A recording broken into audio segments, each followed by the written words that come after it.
Okay.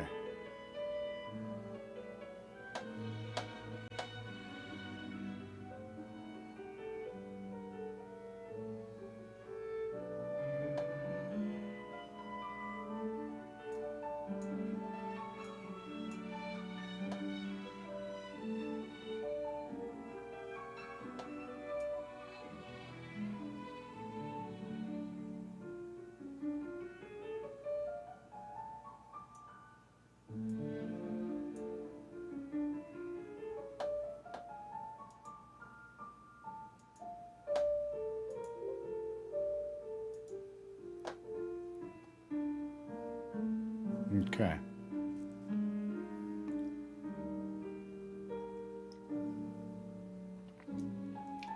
At the frig, man.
Let's look at this here.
Ah.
applause, well deserved by the members of the Toronto Symphony Orchestra, and on that recording they were conducted by Peter Unjin. It was The Great Gate of Kiev, part of Pictures at an Exhibition by the Russian composer Modest Mussorgsky, who lived in the latter part of the 19th century. He was inspired to create this by the art of a Russian painter named Victor Hartmann, and it's one of his most popular pieces. Before that, the slow movement Andantino from the Piano Concerto No. 2 by the German composer Friedrich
Okay, so we're gonna add camera.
Okay.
exquisite creation there by Russian composer Nikolai Rimsky-Korsakov, The Tale of the Young Prince and the Young Princess.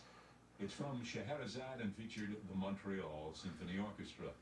Here on the new Classical FM, and we would like to give you a fun night out on the town for you and a guest at the Sultan's Tent, 49 Front Street East in downtown Toronto. Okay, where's my friggin' signal? And delicious Moroccan cuisine in lantern-lit tents with jewel-appointed pillows. Oh, come on. What's going on here? Go to classicalfm.ca now. What the fuck, man? I didn't do that. classicalfm.ca. Next. What's going on here? Spanish composer named Gaspar San. Fuck. What's going on? Why is that happening?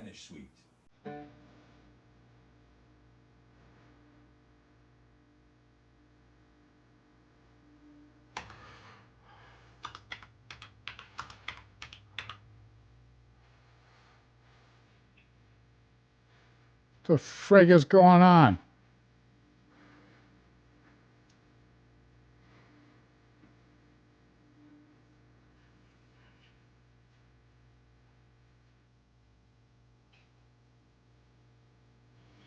What the frig is going on?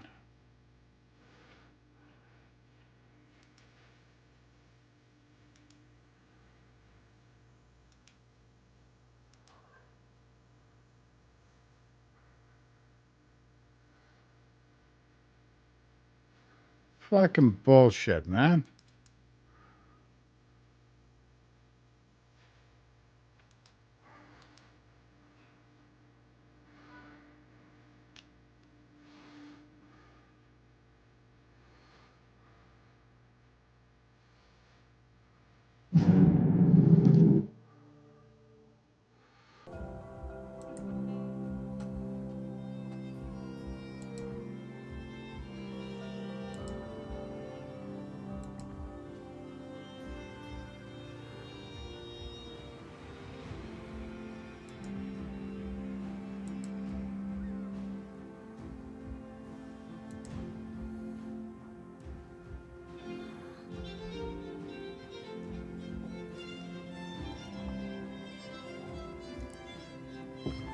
Take a whiz now.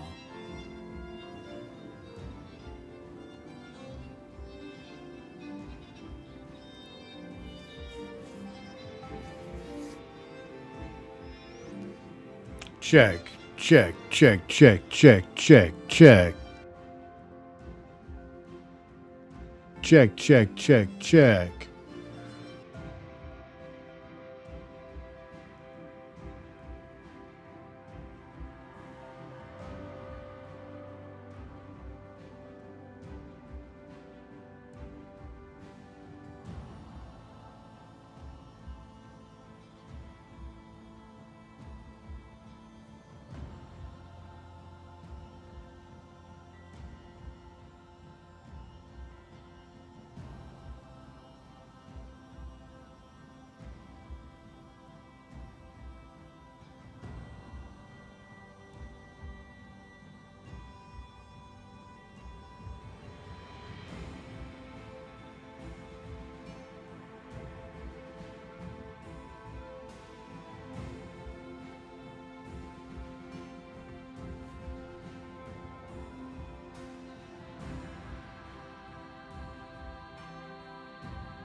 Okay, folks, good morning. How is everybody? We're experiencing some technical difficulties.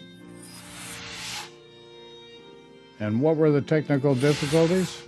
Well,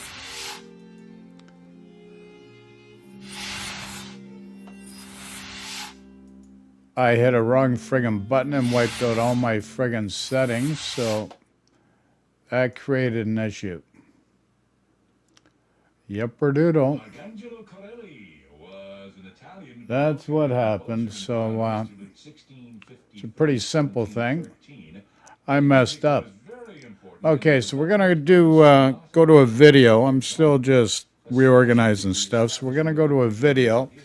And this has to do with the new Soviet CVs, otherwise known as, or AKA, also known as, aircraft carriers. So, without further ado, we've heard this term before. Let's go to the live screen and see what it's doing.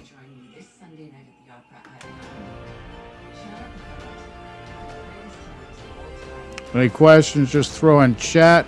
If there's any issues with audio or video, just post in chat, please. Thanks. Hello, good people of YouTube. Mountbatten here. And today we're talking about Soviet CVs. So the line is in early access right now. If you participate in the Soviet CV event, you should get enough of the Soviet CV tokens to be able to get the Tier 4 and the Tier 6 Soviet CV. If you want to get the Pobeda, you will have to spend a little bit of money buying the random bundles to get enough tokens to get her. Now, the Chikhalov was also released as the premium ship with this update, and I did wind up picking her up to try out Soviet CVs, and well, I gotta say, after playing her for some while and quite a few times on stream last night, generally Soviet CVs seem to be pretty underwhelming from what they were hyped up to be. Now, of course, this carries with them the stigma of it's a Soviet ship, so it's already, people think it's biased. It's a CV, so people think it's biased. It's a paper ship, so people think it's biased. And then it's all those things together, so people think that this whole line was going to be this absolute god tier destroyer of worlds, if you will. Now, there are some key differences between the Chikhalov and the Tech Line ships, but fundamentally, most of their mechanics are pretty similar, with a couple of differences here and there in terms of, like, the arming distance on some of the armament is slightly longer on some of the Tech Line ships, but then slightly shorter on some of the Tech Line ships. But overall, the mechanics of how the line work are pretty much the same. Now, a pretty big disclaimer is that the Chikhalov does not have the rocket planes that the rest of the Soviet Tech Line does get. Now, I have heard that these rocket planes are quite good, and I mean, they're the American Tiny Tims, or, well, they're not exactly the American Tiny Tims, but they've been said to have the same performance as the American Tiny Tims. And with the amount of ordnance you're throwing at the wall, sure, I can see if that whole flight gets through, it's going to rock the world of whatever it hits. But overall, the line has some huge drawbacks to its, well, existence. And we're going to go through those today. Now, for the Soviet CVs, what's the whole point of the line? The whole idea behind the line is that you have potentially amazing alpha with your strikes. But there's a couple of catches with that. So as you can tell by the footage you're watching right now, the first major change is that there's no individual squadrons. The whole flight attacks at once, which of course leads to that massive alpha strike. But these planes are relatively slow. Now, they are not as slow as they were first introduced as way back when the line first was announced. They've sped them up a little bit. However, they took the hill away from every single squadron. So these planes have absolutely no way of recovering health once they've left the carrier. So these planes if you take a look at the hit pool, most of these squadrons of the Chickalov have around 10,000 HP. That is not a lot. That is not a lot at all.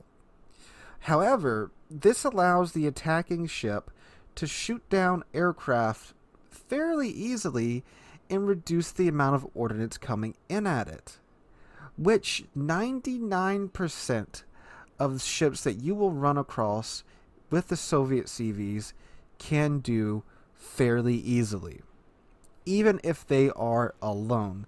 That's how weak these planes are.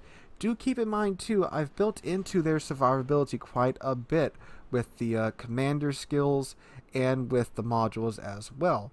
So these are just about as tanky as you can get to these aircraft. As you can see, they get shot down fairly easily. Now, of course, the Chekhalov is a tier 8 CV, so it gets up tier to tier 10 quite a lot. So you can imagine what this is like going up against tier 10 AA almost constantly. Yeah. So, yes, if you somehow get your entire squadron through the AA, yes, you can deliver some awesome alpha. But that's not the only hurdle you have to get through when playing Soviet CVs. This is worth mentioning too that I'm of course not the world's best CV player. I'm quite bad in them. However, I'm of course measuring these CVs against the other CVs at my own experiences. I'm not, saying they're awesome or not based upon what someone else has said. I'm using my own personal experiences. I'm not going off of what other players say. I'm just, going off my experiences. So do keep that in mind. It should be pretty level is what I'm saying, because I'm comparing my skills in one ship to my skills and experience in another ship.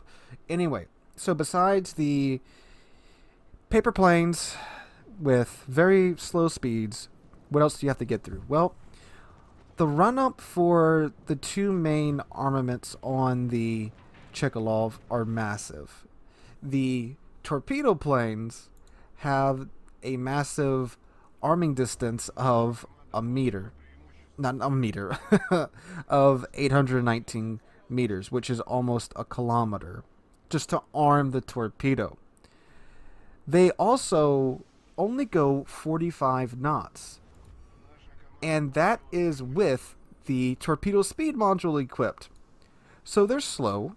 You have to give them an absolutely massive lead, which means that even ships like the GK can dodge these torpedoes quite easily. If whatever target you're running up on in these torpedoes has a single brain cell, they can dodge it easily. Even something like the Vermont. That's how slow these torpedoes are. Think about it. 45 knot torpedoes with the module with almost a kilometer run up. Yeah. Now, as I'm sure you've probably seen, if you do manage to get the reticle down all the way and get the torpedoes off, it is an absolute ball of hate that you will be throwing at the enemy ship. But again, if they're paying attention, they can dodge it quite easily and minimize the damage. Most of the time, you'll be landing 2 or 3 torpedoes at max. Every now and then, you'll find a ship in a bad position that either can't turn toward you or they just aren't paying attention. At that point, sure, you hit them for frickin' 25k, but from playing this ship, I think I have like 8 or 9 battles in her so far. I've done that one time to a Vladivostok that just sat bow into my team and they didn't move at all. That's the only way you're able to get that done. The same thing goes for the skip bombers. There's a lot of distance between the bounces. There's 3 bounces before you get to the target. Plus, you need a pretty big run-up with skip bombers in the first place to, of course, get them to the target. But again, if all your planes make it through, you line up correctly, and the target doesn't move at all, yes, you will be delivering quite the wall-up with the skip bombers. There's maximum bomb damage of 8,700, and there are 6 bombs in the run. So yeah, again, if all those bombs connect, that's a lot of hate you're throwing at the target, but very rarely will all of your bombers get through, and then all the bombs will connect after that. And what's surprisingly been some of the best planes in this ship, for me at least, have been the normal bombers. Just good old-fashioned dive bombers. They dive straight down. They actually dive really darn close to the ship, and it's the same bombs that are being dropped from the skip bombers too. They're just not skipping. They're just dropping them normally. And these have been pretty okay for me. And it shouldn't be a big surprise because they're pretty similar to the old Graf Zeppelin dive bombers in the nature of their dive and in the shape of the reticle. So that's probably why they're working more for me than others. And I've had surprisingly a lot of success bombing DDs with these things, and they do like 8K on average, from my experience at least, against DDs, and it's pretty funny watching it happen. But again, it's not like I can do it every time. It's just that, again, with the amount of bombs you're throwing at the target and the shape of the reticle and the nature of the dive, it works out pretty well for that. Now, am I going around slapping DDs out of existence? No. And again, if they're paying attention, it's not the hardest thing in the world for them to dodge either. So that's the plane. So you have massive run-ups on the targets. The targets have plenty of times to dodge, and each plane that gets shot down takes a torpedo or a bomb away from being thrown at the target. And honestly, I like this mechanic. This is something that a whole lot of players have been saying needs to happen with regards to CVs. With a normal CV, if you shoot down, say there's 10 planes in the flight, but there's 3 planes in an attack run, even though that number's not divisible by 2 or 5, whatever, it's just an example. You can shoot down 7 of those planes, but you cannot stop the attack because there's still 3 planes left to fill in that attacking squadron, and they will get through to you. That has been a huge gripe with me and with many other players too. And now we have a CV line where you can actually take away damage that's coming toward you with your AA. AA is very useful, again, with these CVs. And I very much like that idea. I also like one other aspect about the CVs. It's a pretty neat design feature, which is, of course, the rocket-assisted takeoff. Couple that with the relatively good concealment of the Soviet CVs. The Chekhlov, without any concealment modules on it whatsoever, has a concealment range of 13 kilometers. So if you build into that, you can get it quite a bit lower. And with the rocket-assisted takeoff, you can park your ship quite close to the action and get your planes on target pretty quickly. Now, this is a high-risk, high-reward scenario because, boy, if you get caught in this thing, you are dead. The Soviet CVs have garbage armor, absolute garbage. The Chekhlov and the Pobeda both have 30mm flight decks. The Chekhlov has an exposed citadel. The Pobeda doesn't, but I mean, with how squishy the armor is, it doesn't really matter. You will die if you get caught out in the open with this ship, and there's more than like 1 or 2 ships around. Or heck, if there's just a battleship player with pretty good aim, you are Dunzo and the Chekhlov and the Pobeda, from my experience and from what I've seen and from what I've heard from players that do have the Pobeda. Now, this carries on to the Tier 10. The Nakhimov has terrible armor. Its citadel is I'm pretty sure the size of the Hindenburg, if not bigger. It's massive. So it's not just like a one-off for the Chekhlov that it has weak armor. The whole line is like this. So yeah, you have a CV where you can actually regularly pin the flight deck. So, yeah. Good luck if you get caught out in the open. So, overall, the Soviet CVs, I like a lot of the design ideas. They are one of the more challenging CVs to play, of course, because there's a whole lot of skill involved now with the way the mechanics work, because you have to lead the targets massively, which means you have to predict their moves. With some other CVs, like many of the other CVs, they're torpedo bombers. You can reliably get damage with those torpedo bombers. You can pretty much guarantee that most of your torpedoes will hit the target, like with the Immelmann, with the Richthofen, the Hakuru, the Midway, the Audacious, all of them. You can regularly hit torpedoes. With the Soviet CVs, the run-up is so huge, you have to predict which way that ship's going to turn. Is it going to turn into my torps? Is it going to turn out? Is it going to keep going in the straight line? You have to take all that into effect. And of course, many ships at Tier 8 are quite quick. So your 45-knot torpedoes, again, the lead you gotta give is crazy. Same with of course, the skip bombers as well. There's a fair amount of skill involved in this. And again, I like that. I said that back when we were going through the dev blogs of these ships with the skip bombers.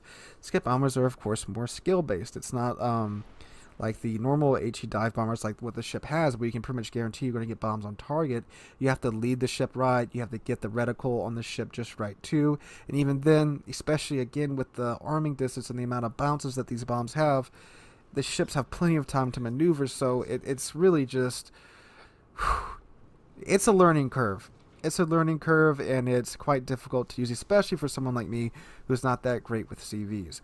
But again, comparing my experience in the Chikhalov to my experience in other CVs, they're very interesting. And I do like how they've shaken up the CV formula with this line. And it is unfortunate that this line is just going to be written off by many because Soviet paper ship, Soviet CV. You know, the meme finally came true in this line. But it's a really well-designed line.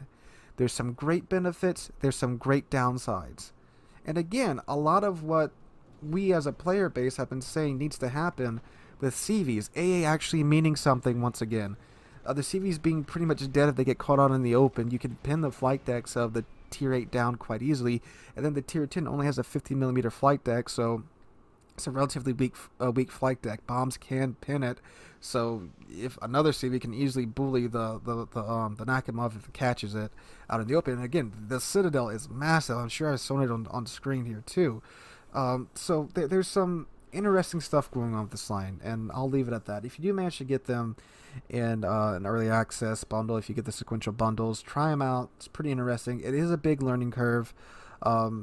And the changes that were made to it with the hill being removed and the speed being increased, I think that was for the best.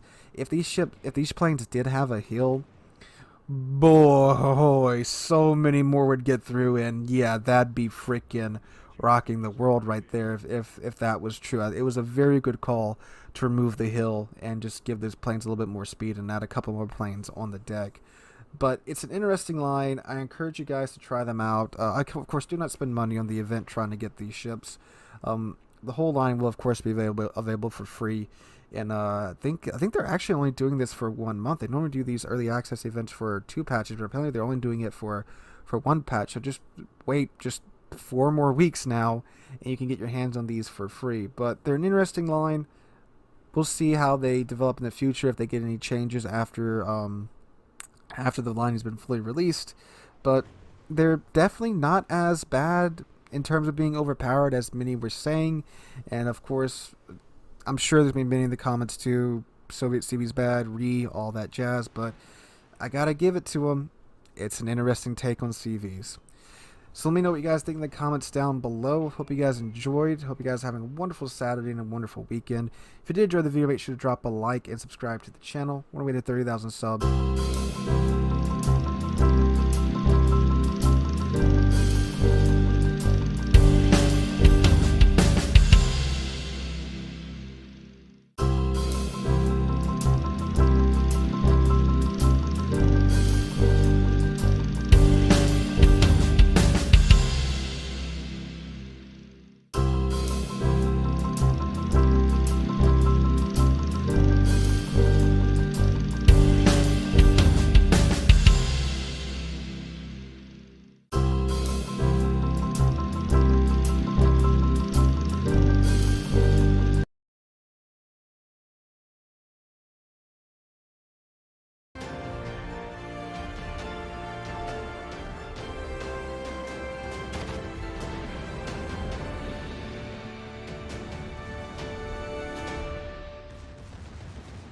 Hello, good people of YouTube, Mountbatten here, and today we have the new Techline Tier 10 cruiser, the Golden Lion, in port to review for you guys today.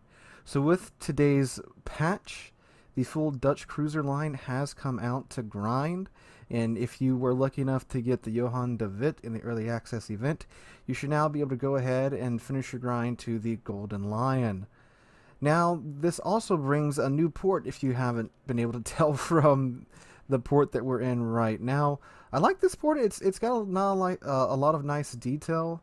There is a cat somewhere. I've heard it meow. I've heard it purr. I cannot find it, and it's driving me crazy. I literally spent the past, I think, about 10 minutes trying to find out where this freaking cat is at. But hey, oh, look at this guy. The guy got like 4 sticks of RAM. This dude's like, where's PC this is? He's vibing pretty good now too. Don't know what processor he has. I'm sorry, what processor he has or GPU he has, but oh, look at that power shroud. That's very nice too. But his Ethernet cable probably won't get shorted out if his power goes out. But anyway, as much as I do like this port and I like all the details in it, we're gonna go ahead and swap on over to. There's that cat again. I heard its meow. Where is it? This is going to drive me insane. Anyway, we're gonna go ahead and swap back to my favorite port, which is of course the Fjords port. I love the lighting here, and it just looks fantastic. The line's just a little off here, but I prefer this. So much better. So I'm going to go ahead and walk you guys through the Golden Lion's stats, and we're going to go over her quirks and features. And then, of course, I'm going to go ahead hop into battle with the Golden Lion and meet you guys there for a voiceover first impressions. But anyway, let's go ahead and take a look at the ship's characteristics. So starting off with her armor. She has an icebreaker bow of 40 millimeters. She has a 25 millimeter upper and lower bow. She has a 40 millimeter upper belt, 30 millimeter torpedo protection, and a 25 millimeter stern, 25 millimeter deck, 30 millimeter mid deck, and 25 millimeter bow. So let's see what her citadel looks like. Okay, so her actual belt armor is 225 millimeters. And let's see, where is her citadel? Her citadel is a little bit above the waterline, but it is protected with this turtle back. So she's got a 225 millimeter belt. So very much like the Johann de Witt in terms of the armor layout, which seems to be a pretty good armor scheme for close-in engagements.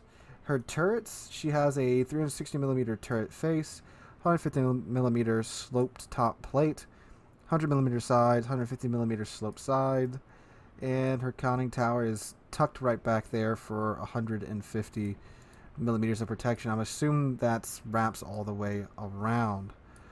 All right.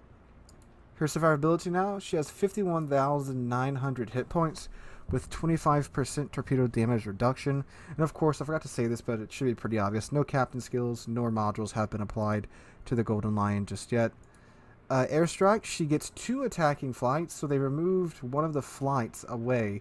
I'm not exactly sure when that happened, because the Golden Lion used to have 3 flights, but now she only has 2. I think that's much better for balance, of course. So there's 12 planes in a flight. They have 2,200 hit points, 6 bombs per payload, so that's 6 bombs per plane. That's a lot of bombs, of course. They can pin 38 millimeters of armor, 39% chance of causing a fire, and their maximum bomb damage is 6,800. Of course, that's if you citadel the target. They have a range of 13 kilometers. They have a 100-second reload time. Now, do note that at the start of the match, they do have to load up. First off, that you don't just get them right away, which is very good. AA, actually pretty good. She has 12 single millimeters, 12 single mount 40 millimeter Bofors there. And then 6 of the, okay, so the secondaries do count as AA. The 103 millimeter secondaries are dual purpose. What's the range? 6 kilometers. That's actually pretty decent. So what? Okay, these are 1940. Okay, so these are post-war guns. Okay, so that's why it's stacked in terms of A. So she has an A rating of 90, but it seems like most of that power is in very few mounts. So she only has 12 mounts of AA that you need to break before she's out of AA, except for, of course, the secondaries. All right. Maneuverability, maximum speed 33.5 knots. She has a turning circle radius of 790 meters, a rudder shift time of 12.7 seconds. Concealment base is 12.7 kilometers. Now for her guns, which I completely forgot to look at. So these are Scharnhorst guns, by the way. If you guys couldn't tell, this whole design was basically, well, not basically, it was Germany working with Holland to create this ship. So this is pretty much a Dutch Scharnhorst almost, and you'll see that here, especially in the guns. So they have a 15-second reload time, 180 time of 25 seconds, maximum dispersion of 187 meters. These are, of course, 283 millimeter guns, again, same as the Scharnhorst. 20% chance of causing a fire, 3900 maximum HE shell damage, 47mm of HE pin. It's quite good, of course. AP maximum damage is 7600. AP and HE shell velocity has a velocity of 890 meters a second and a 16.5 kilometer range. So pretty close in cruiser, of course. Secondary guns, you get, well, the same as the ones that we just looked at. 6x2 120s, and they have a maximum range right now of 7.3 kilometers. And of course, you can't really build into that with cruisers. 7% chance of starting a fire, 1700 maximum HE shell damage, and they reload in 3 seconds flat. For her gimmicks, of course, she gets the airstrike. We went over that already. She gets heal, DFAA, and hydroacoustic search, same thing that the Johann de Witt got. So pretty solid stat-wise so far, of course. Now, the thing that I'm looking for with the main battery, with the Johann de Witt, the guns weren't all that accurate. They were quite trolly. In fact, let's go ahead and look at the de Witt here. I don't know why I launched my ships all the way to the other side, even though I went to the Dutch ships to click on the Golden Lion. So the Johann de Witt, what's its accuracy? 190 meters. Okay, but what's the range? It's 18.6. Ah, because I put a range mod on it. And the Golden Lion is 187. Probably pretty similar when I put the range mod on it as well. Alright, so I'm going to go ahead and put modules and a commander on the Golden Lion. I'll meet you guys right back here in a second. Alrighty guys, so I've gone ahead and slapped my Johann de Witt commander on here. And let's go ahead and run through the module build real quick. So I pretty much went with the module build from the Johann de Witt. I mean, it's a bigger de Witt. It's, you know, pretty much almost a battleship at this point. So I went with main armaments mod 1 to keep those main guns in the fight. Damage con 1. Aiming systems mod 1. Damage con 2, concealment, and then main battery mod 3, or gunfire control system mod 2, whatever. Went on the main battery mod 3. That's what the USBBs can get. Anyway, so why the fire modules? Well, this ship, again, it's pretty much a Scharnhorst. It's a really big cruiser. Now, I believe it does get the cruiser burn time. I think it doesn't mention it, and that's something that I would very much wish there was a menu somewhere in here that explained all the ship's characteristics. If they could add that in, that would be fantastic, because these things change during testing. But if I'm remembering correctly, it does have the cruiser burn time, but you're still going to be eating a lot of HE, because of course it's a big Scharnhorst. People are going to throw HE at it. So I figured it'd be better to cut that burn time down as fast as we can. Of course, aiming systems to reel in that dispersion. Now let's see what the dispersion is. 194 meters, and the Johann de Witt is 190, but the Johann de Witt got out to 18.6. The Golden Lion's range is now out to 19.1. Okay, so it sounds like it's extremely similar to the Johann de Witt in terms of gun accuracy. Alright, for the commander build, we went with Last Stand, Demolition Expert, Priority Target, Adrenaline Rush, Superintendent, Survivability Expert, and then Concealment. Now, this is a 20-point commander. We still got one more point to get. After that, I'm not exactly sure what I would go with. I would probably rearrange this to go with top grade gunner, since these ships are very much close-in ships. So when you get within that knife fighting range, that boost to your main battery or load time would be very, very, very much appreciated. So that's probably what I'll do. I'll probably drop maybe the safety circle and go ahead and get top grade gunner. We'll see what happens when we come to cross that bridge. So with the modules on, concealment is now down to 10.3 kilometers with the modules and with the camo. That is very nice. This is a really, really, really stealthy cruiser, especially for the freaking size of it. What else changed with the mods? And HP. How much HP do we got now? We now have 56,400 HP, and our top speed with the speed flag is now 35.2 knots. So I'm going to go ahead, jump in some battles with the Golden Lion, and I'm going to go ahead and meet you guys right back here. Well, not right back here, but I'll meet you guys in the gameplay section for my review of the ship after playing her. Hey guys, voiceover Mountbatten here. So the Golden Lion, how is she in battle?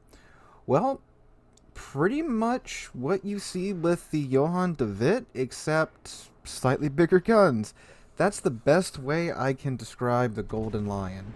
It's literally that, and it's kind of weird seeing a tech line do that recently. A lot of times there has been this pretty big either power gap or gameplay change between a tier 9 ship and a tier 10 ship, especially with something like the well, it's not a recent line, but the Japanese battleship line. You go from the Izumo to the Yami, and there's a pretty big change there, of course, with the 18.1-inch guns, or like the Iowa, very fast and maneuverable battleship, to the Montana, which is a slower played 12-gun battleship that's nowhere near as fast, or even with like the Felix Schultz, and then to the Elbing. The Elbing is a huge step up from the Schultz.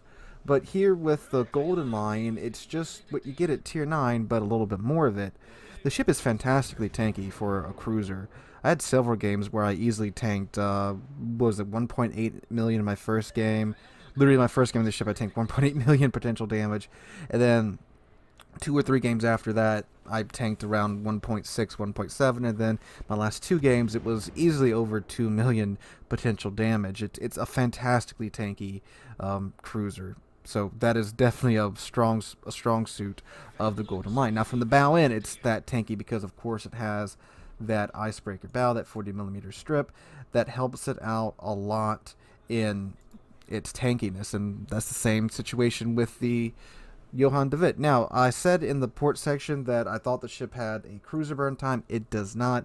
It has the battleship burn time, so you most definitely want to build into those fire prevention modules because fires suck and you're going to get a lot in this ship. So pretty much what I said about the Johann de Witt holds true here too for the Golden Lion in terms of its performance. The guns are definitely not the most accurate. You can definitely tell they borrowed those from the Germans.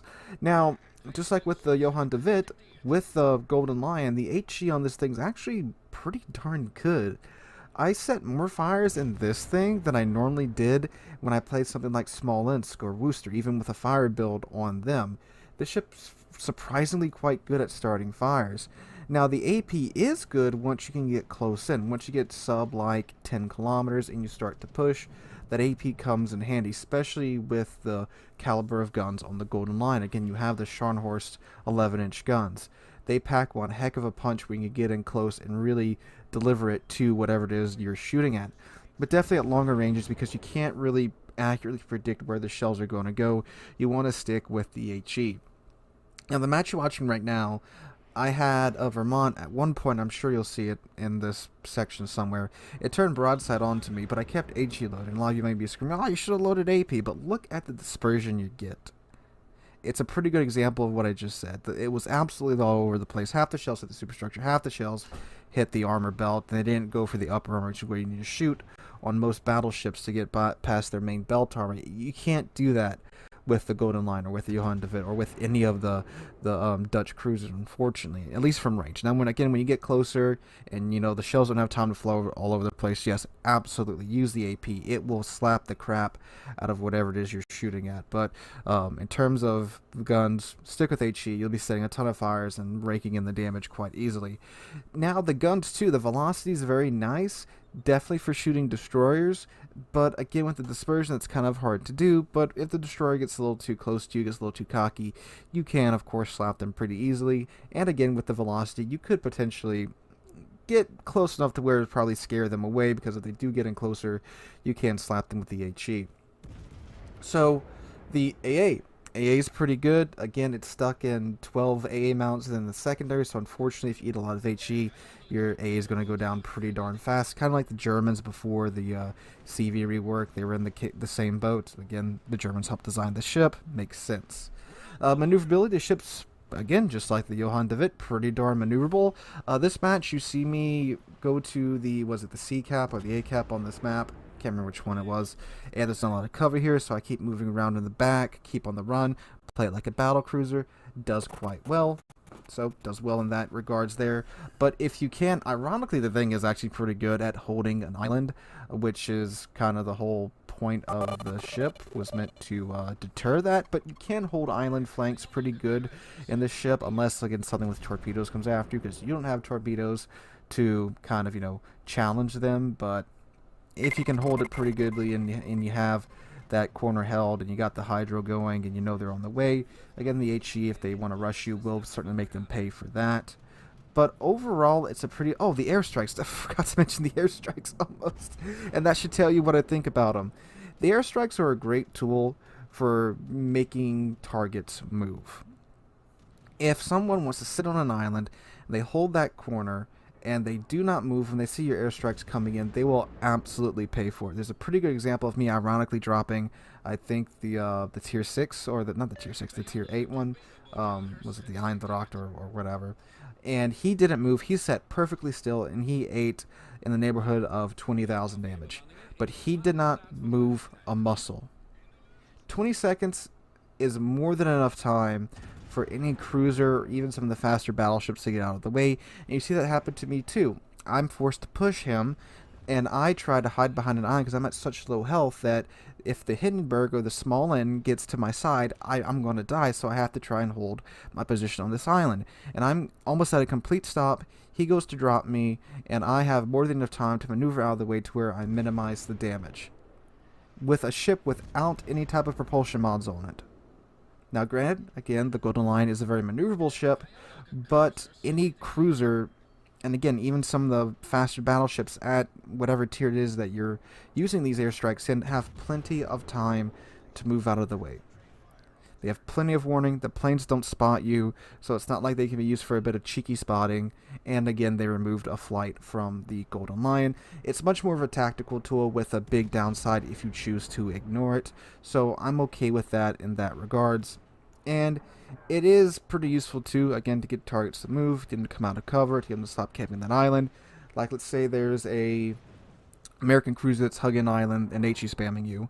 You can't see him, but you can sure see where his shells are coming from, so you can drop your squadron there, and if he doesn't move, it's going to hurt him a lot, or he has to stop firing to go, not undetected, but stop firing to stop, leaving a tracer arc of shells back to his ship, or he has to move out of the way to where he can't HE spam you or your team anymore. It's very, very, very useful for that, and I do like it for that. Oh, concealment too. I almost forgot to mention this too. 10-kilometer concealment is absolutely freaking lovely. I love the low concealment of these cruisers. It's a fantastic advantage to have when you can just say, okay, I'm not going to fire for 20 seconds, and now I'm going to go undetected because of my low detection range. Helped me out a whole lot when playing this ship. So overall, is this line worth the grind for the Golden Lion? I would say probably so. If you enjoy playing super cruisers, especially close-in ones with great AP when you get in close, and some pretty darn good HE as well. If you like good guns, but not accurate guns, tanky ships, maneuverable ships, stealthy ships, and of course the airstrikes, you will probably like the Golden Lion. It's almost a side grade to the Scharnhorst, kind of a more maneuverable. It sits up much higher in the water than the Scharnhorst does, of course, too, so that does raise some problems, but the armor is also pretty darn good for close in. You won't get citadeled unless you get blacked by, of course, like the Yami or the Shikishima, but it's a really, really, really, really, really tough ship, especially when you angle it correctly. So if you like ships like that, you like super cruisers, I have a pretty good idea that you will enjoy the Golden Lion. And again, it's a Techline ship too, so you can completely grind it for free and get it for free altogether. And for what she is, I say she's a pretty solid ship, but nothing worth dropping what you're grinding right now to get. If you're enjoying super cruisers and let's say you're grinding up to the Petropavlovsk, it's not worth dropping to go and get the ship. The airstrike gimmick, it's a pretty nice tactical tool, but again, the whole line, it does not make the whole line, of course. It's a nice tool to use, but it's definitely not the main way of dealing damage with this line. But I do like the ship, and I'm probably playing quite a bit of it for the rest of this week, and of course on tomorrow night's live stream. But anyway, guys, if you enjoyed the video, make sure to drop a like, leave a comment, subscribe to the channel.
Hello, good people of YouTube. Mountbatten here with a Palmer game that I had last night. And boy, you're going to want to stick around for this one. This one gets it gets interesting here. So the Palmer, the Tier 9 premium German battleship. The Palmer is essentially an FDG with a few changes here and there. She has 12 15-inch guns as opposed to the FDG's 8 16-inch guns. A longer reload at 33 seconds based on her main battery guns. She has hydroacoustic search, no spotter plane, and torpedoes. She gets literally Tirpitz torpedoes, one on either side for 4 torpedoes per side of her launcher. And she has mediocre-ish AA. Most of the secondary mounts do count as dual-purpose AA, and that's where most of her AA comes from.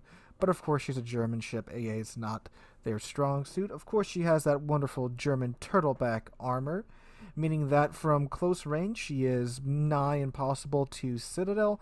But from longer ranges, she still won't get citadeled most of the times. Every now and then, you'll find a weak spot in the armor here at range, but most of your damage from long range is going to come from just pins because the armor is so nice and chunky from longer range. But either way, she has been a pleasant surprise for many. During Palmer's development cycle, many people just labeled her DOA for having 15-inch guns at Tier 9 with a 33-second reload time, and her accuracy, which her base Sigma is, well, base Sigma, her Sigma is 1.5, no way to increase Sigma, so not the most accurate guns. But when she came out, Palmer proved to be quite the popular premium ship, and one of the funnest ships in-game, in my opinion, right now. So I'm, of course, running a full secondary build on Palmer with Luchens as my commander, of course. Luchens is the unique German commander who can be acquired for steel. Get some ricochets and an overpin here in this Alaska to start the match off. And he has quite a few skills that help the Palmer out quite a bit. He, of course, has the secondary armament expert skill, where once you get 100 secondary hits, your secondaries receive a 50% reload buff, which is quite good for secondary builds. He of course has another skill which I think is called main battery reload expert or something like that, where once you get 100 hits with your main battery guns, you receive a buff to that reload time as well. And he also has his expert reconnaissance or something like that skill, where once you spot 3 ships, you get a bit of a heal for your ship, which you don't get too often in German battleships, but you'd be surprised the amount of times you just derp across a destroyer or a cruiser or something, and then you get the heal. Not a lot for a battleship, but, you know, every bit of health helps. So, today, we just got chunked pretty good with the Iowa. I'm pushing the decap now with this Iowa right here, and this is something unusual for battleships, which is that we are actually close to the cap within the first 4 minutes of the game. Now, of course, I'm not saying battleships should go bonsai into the cap in the first 5 minutes of the game, no, but we have a pretty heavy presence here. We've got 2 DDs, a Georgia and Iowa, myself and the Palmer, a Riga, and a Buffalo, so more than enough to deal with the Z-46, the Kitakazi, the Alaska Line, and Iowa, who are being very, very, very careful about their pushing. The Iowa's reversing, the Lion's holding his position, the Alaska's hugging the island. So we have a clear advantage over here, and our team is pushing it. Now, the Iowa player is actually keeping pace with me there for a moment. I slowed down, he slowed down too, but then I gunned it because I'm trying to get my guns cleared. Oh, hello, Fletcher. So there's a Fletcher to my right, there's a Kitakazi to my left, and there's a Z-46. Oh, look, there he is right there too. So we're surrounded by DDs, which means we're definitely going to need the secondaries to come in and help us right here. Fortunately, those torpedoes are going to miss me. I do think the Iowa is going to eat a healthy amount of those. By healthy, I mean most of those. So I do have hydroacoustic search up, and that's 1 hit on the Iowa. Will there be more? Nope, they either ran out or he dodged them, so good job, Iowa. But anyway, I do have hydroacoustic search running, which is a godsend in a situation like this. Gives you fair warning about the torpedoes incoming. And hello, Lion, broadside away from 10 kilometers. Oh, also hello, other Palmer, 11 kilometers away. No citadels on that line. Did get a nice healthy hit for 8k. And God, I just love the new effects too. Like, look at the muzzle flashes on the secondaries, guys. It's beautiful. And there's plenty of them right now. So I got the Lion to my broadside, got the Z-46 chunking torpedo, or the Fletcher chunking torpedoes at me from my for my bow. Thankfully managed to finesse the bow around and dodge those. Give her the throttle to get some momentum going in case I need to make some more maneuvers. Thankfully that next set of torpedoes looks like they are going to miss. I'm bound to the Pommern right now because the Slion turned away from me, so he can only get one turret on me right now. If he wants to get the others, he has to do that and turn out and give me his broadside or eat these torpedoes from our Jutland, which he does do, so he's out of the battle now, thank God. So I got this Palmer in front of me who is sitting broadside onto me as I'm bowing into him, and right now I need to back up. It's way too hot. Definitely not the time to be pushing the B cap right now. Missouri and Georgia are in the middle of jousting right now, if you're paying attention like that. So it's an absolute brawl fest over here at D, which is wonderful. And this is a pretty rare occurrence now, especially in the meta. Missouri and Georgia trade rams, so there we go. I'm backing up from this Palmer, who he seems to be ignoring me for the most part with his main battery guns, and just letting his secondaries chew on me, which... Against battleships, the Palmer secondaries will definitely have IFHE on, which I don't really recommend you take. They aren't going to be doing too much damage to BBs.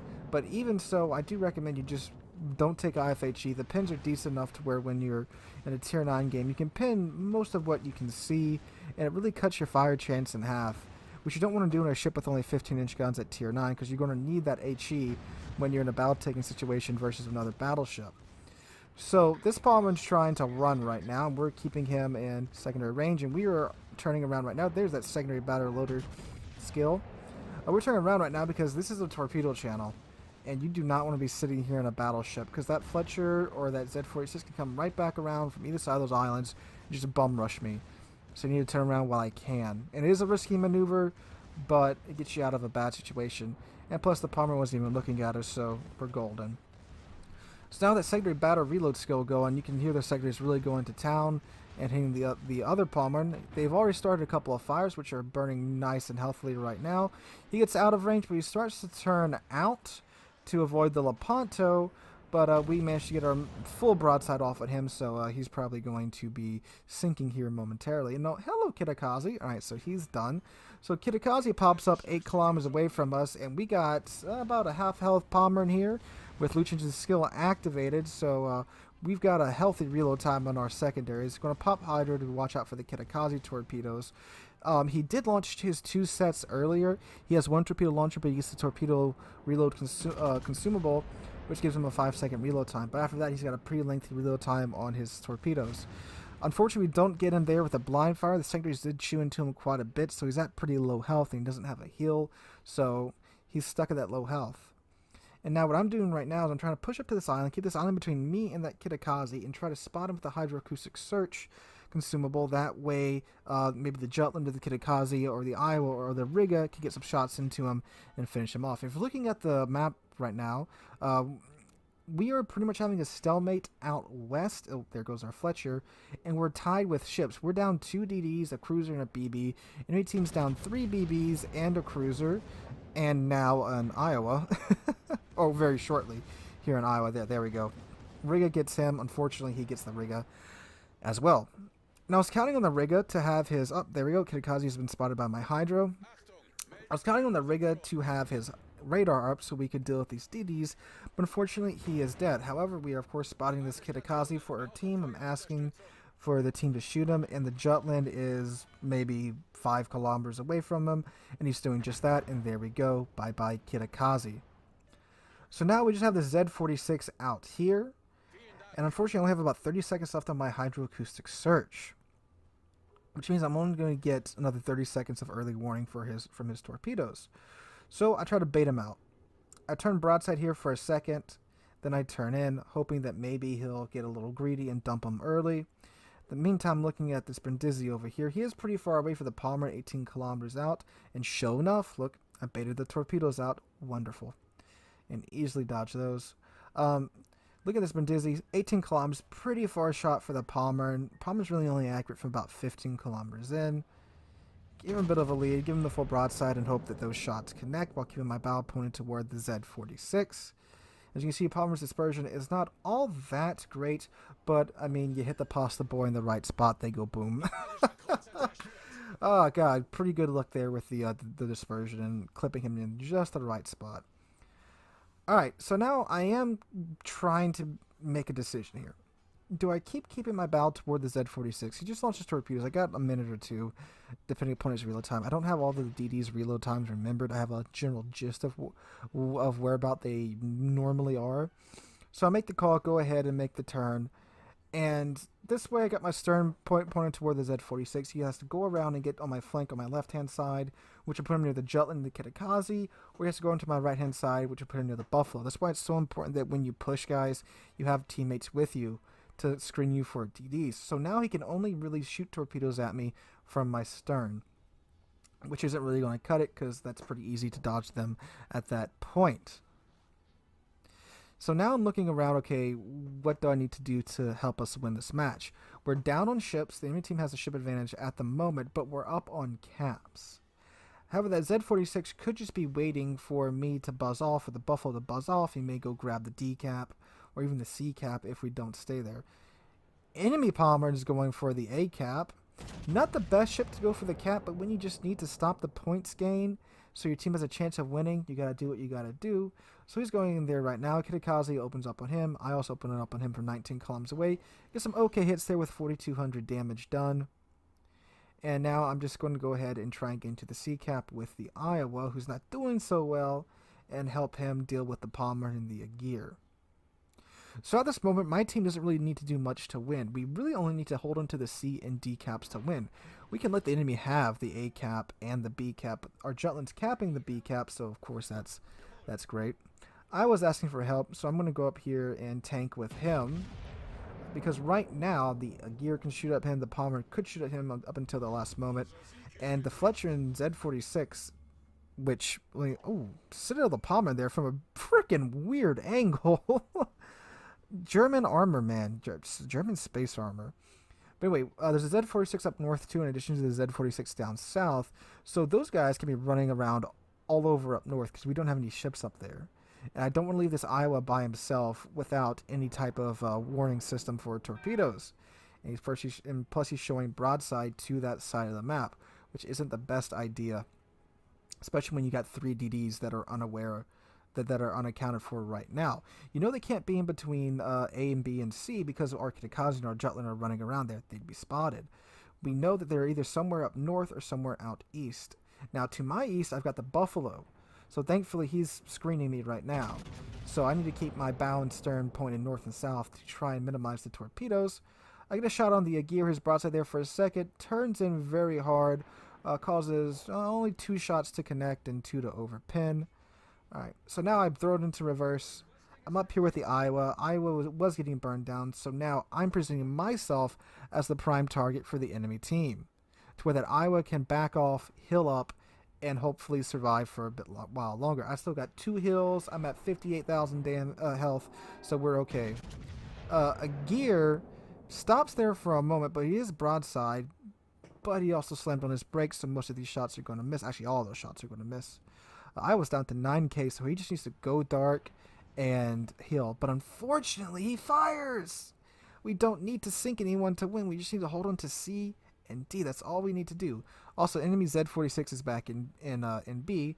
Kitakazi and Jutland are pulling back. Thankfully, these guys realize, too, that we don't need those 2 caps to win. We just need to consolidate our forces and survive. And speaking of surviving, oh, hello, Z46.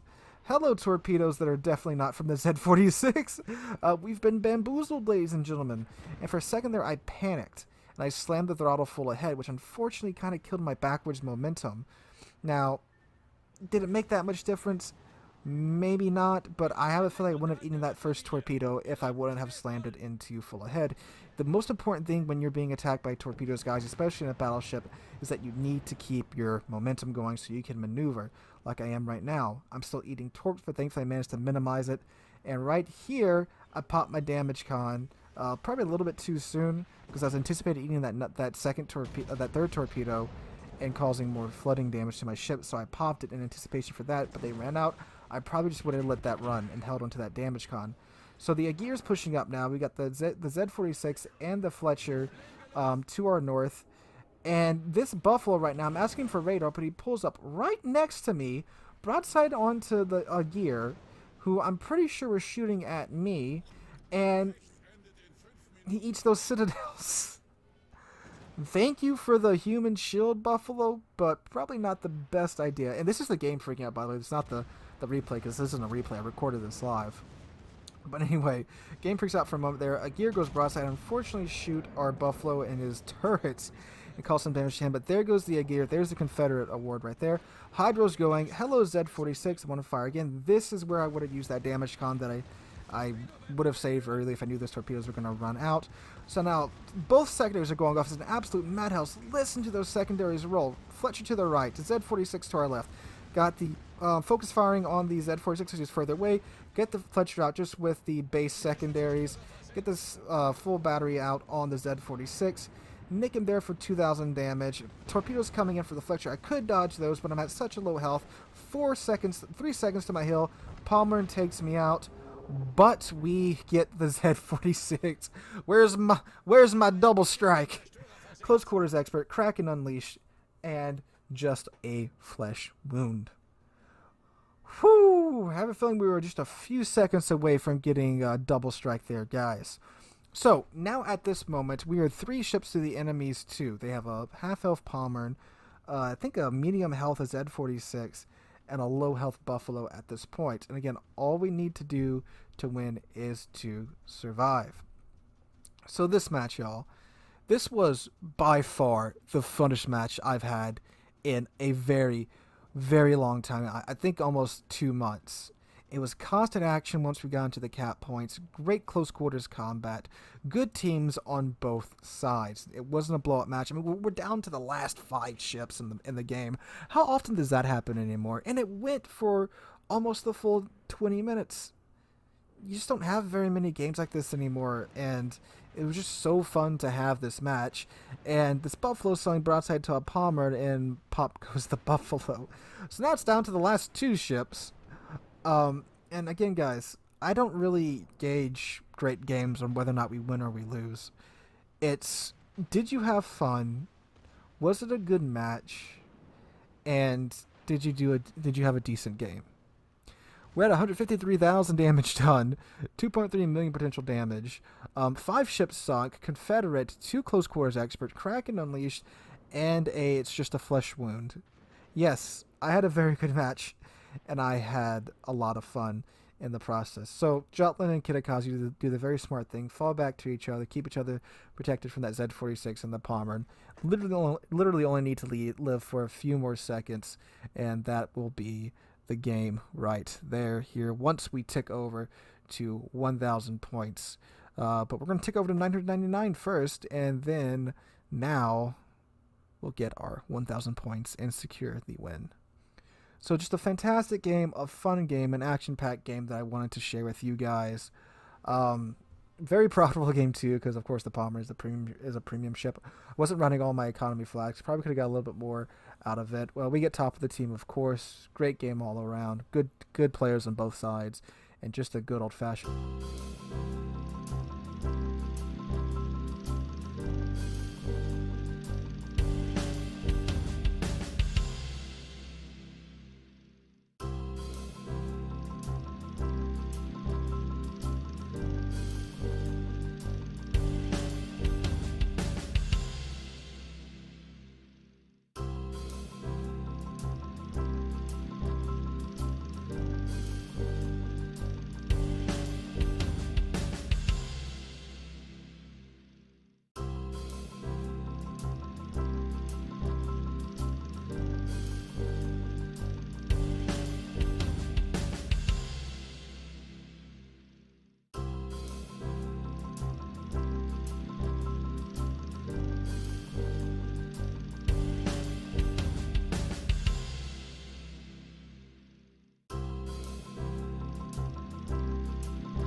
Hello, good people of YouTube. Mountbatten here.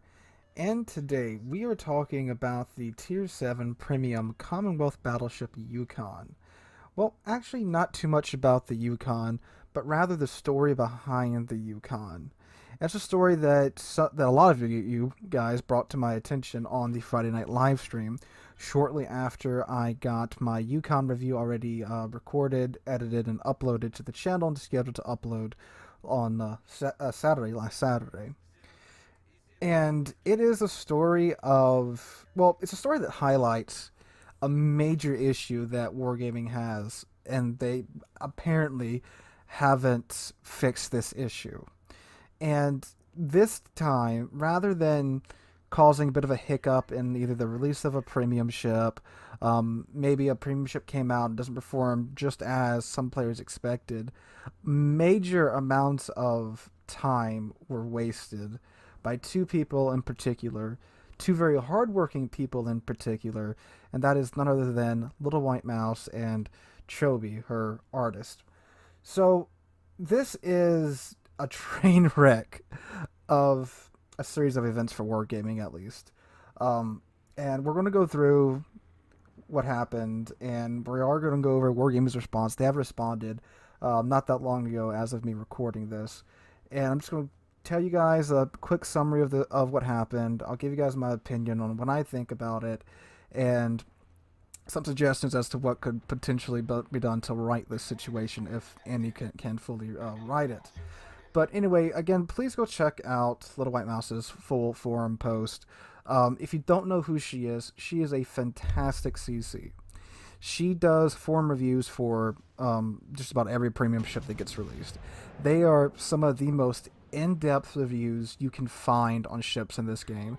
She leaves nothing out. She has fantastic artwork, thanks to Chobi, fantastic graphics, fantastic charts, fantastic everything, examining what said ship is and comparing it to other ships in said tier or said class or whatever. Nothing's left unturned in her review, so please go check her out. And again, the link to this review will be in the description down below, where she and Chobi explain exactly what happened to their work. So basically what happened was, way back in February of 2020, both of them were approached by Wargaming North America, and they were offered the chance to design a ship for Canada Day 2020. If you can't catch that, they're both Canadian. So that's a great opportunity. You know, if Wargaming came to me and said, hey, Mountbatten, would you want to design a battleship or a premium ship for 4th of July 2022? I'd be like, heck yeah, I would. So one of the best opportunities anybody involved with Warships can get, besides maybe having yourself put in the game as a commander a la Jingles. But anyway, so 2020, February 2020. That's really close to Canada Day 2020. So they immediately got to work. And obviously with such a short window, they couldn't get a ship modeled from scratch. I mean, the ship models in game, as I point out in my reviews, they are stellar. Art department does a fantastic job, but obviously that takes time. That takes a lot of time. I forgot exactly how many man-hours goes into modeling a ship. Wargaming did put out a video explaining their modeling process. It's very, very, very in-depth. So it takes a lot of time in the story there. So they had to go for a clone. None of the British cruisers in game look like Canadian cruisers that existed during World War II, and Canada didn't have any battleships. So they had to go with a fictional battleship, and they chose to take the Monarch, a ship that is, in the eyes of many, not a fantastic ship, and they were going to tweak it and make their own camouflage, crest, and everything for the ship. So they chose the Monarch, and they originally chose the name Acadia, but then they changed that to Nunavik. They're both fictional ships. You know, the name Nunavik has been used before, and they chose Nunavik as a tribute to the northern people of Canada. Cool name, I like it. And they came up with designs for everything from a special type of camouflage, a special crest, this, that, and the other. So they were sending all this to Wargaming, and they were getting some feedback, and one of the first bits of feedback is that they didn't like the name Nunavik, and they said, and this one was really funny too, especially being a geography teacher, they said that Nunavik wasn't a large enough territory in Canada to warrant having a ship named after it. But then they went and chose Yukon, which the Yukon territory is not that much bigger than the Nunavik territory. it's I think like 40,000. They pointed out in their post. It's like 40,000 kilometers squared kilometers smaller than Nunavik. I mean, both territories are giant. So I mean, it's kind of funny. But anyway, yeah, being a geography teacher, that one was kind of funny. So now it's named Yukon. Okay.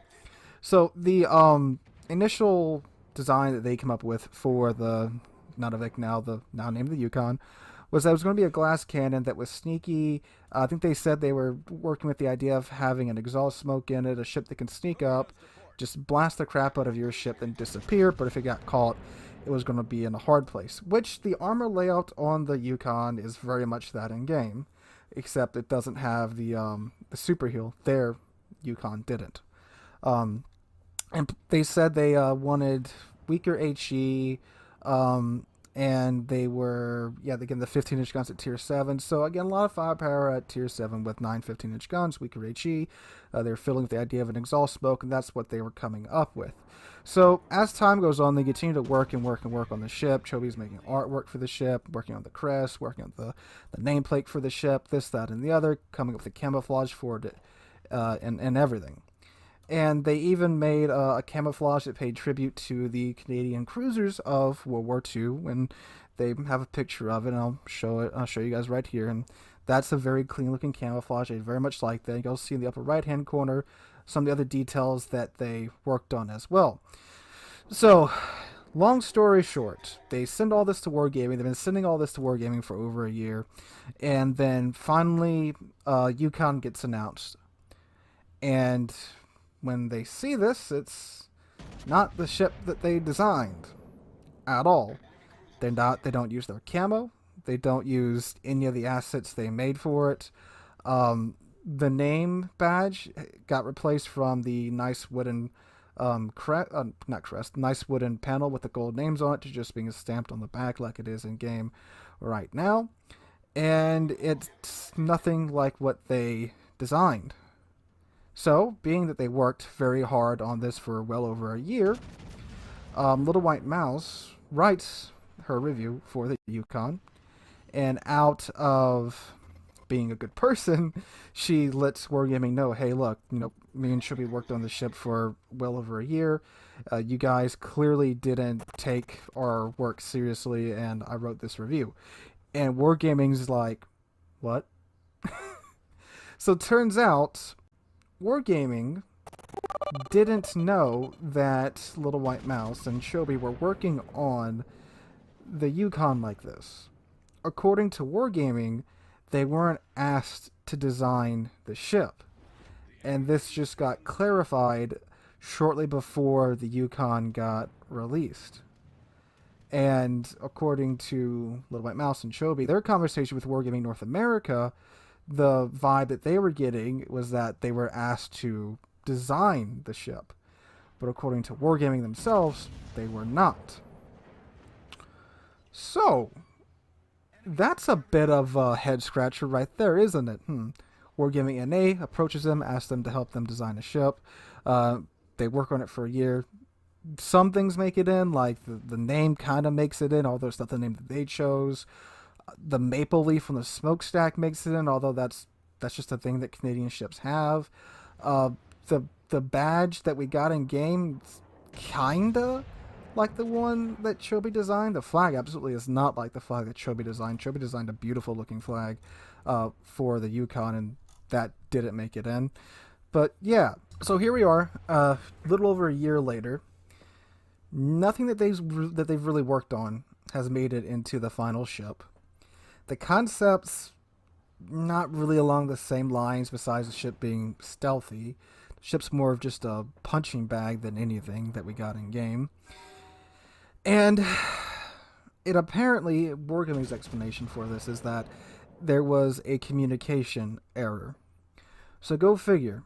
A communication error led to Little White Mouse and Chovy spending over a year working very hard on a premium ship that none of their work made it in game. And keep in mind too, they didn't get paid for this. It's all just them working out of just, you know, like kind of like a labor of love thing. None of this was paid for, of course. So, what's fun to point out too here is that this review that Little White Mouse wrote is actually the watered down version. Because before this, she thought that Wargaming was intentionally just taking their work and throwing it out the window. But after it got clarified that it was a miscommunication error, she rewrote the review. So, yeah, what's Wargaming got to say about this? Let's go check that out. So this was posted when I grabbed this screenshot not even 10 minutes ago. So this is from Evan, who is one of the developers. I believe he works for Wargaming. And yeah, Evan and A. I don't know everybody on the forums. I don't really go there that much, so forgive me. So he says, still, dear at Little White Mouse and at Chovy, dear community, with the investigation of this situation still ongoing, one thing is clear. We, to put it mildly, messed up. Please accept my sincerest apologies for how the NA team, my team, mishandled the communications around this project.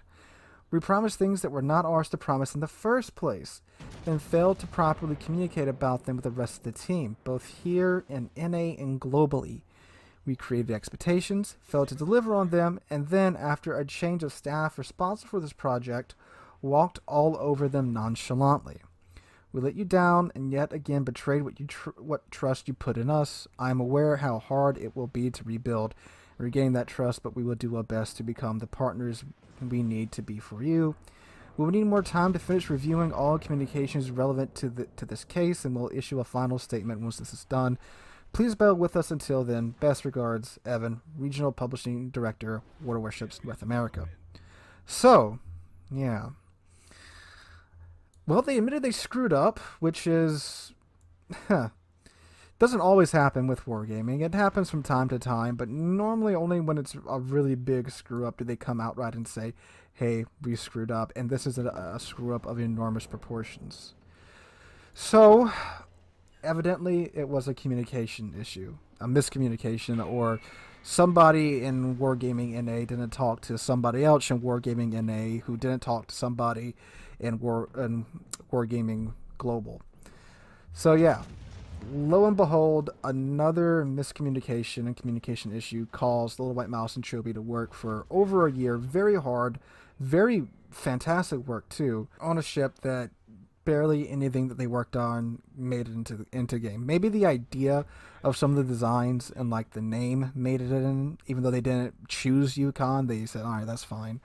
But apparently they were supposed to be working on more of a collaborative, I don't think collaborative is even the right word, because you're actually doing something, more of like a consultation type of role, where they were supposed to like be speaking for all Canadian players rather than directly designing the ship, which Little White Mouse said if we would have known that, that's fine. We would have set our expectations appropriately and worked in that capacity rather than working hard on designing a ship. Now they did get to choose the class at least, so that kind of made it into game, but that's about it after that. I can't imagine working on something for over a year and then under the idea that you are directly getting to make a ship that will make it into game, and then just having that thrown out the window and it not really being worth anything in the first place, because apparently that's not what I was supposed to even be doing.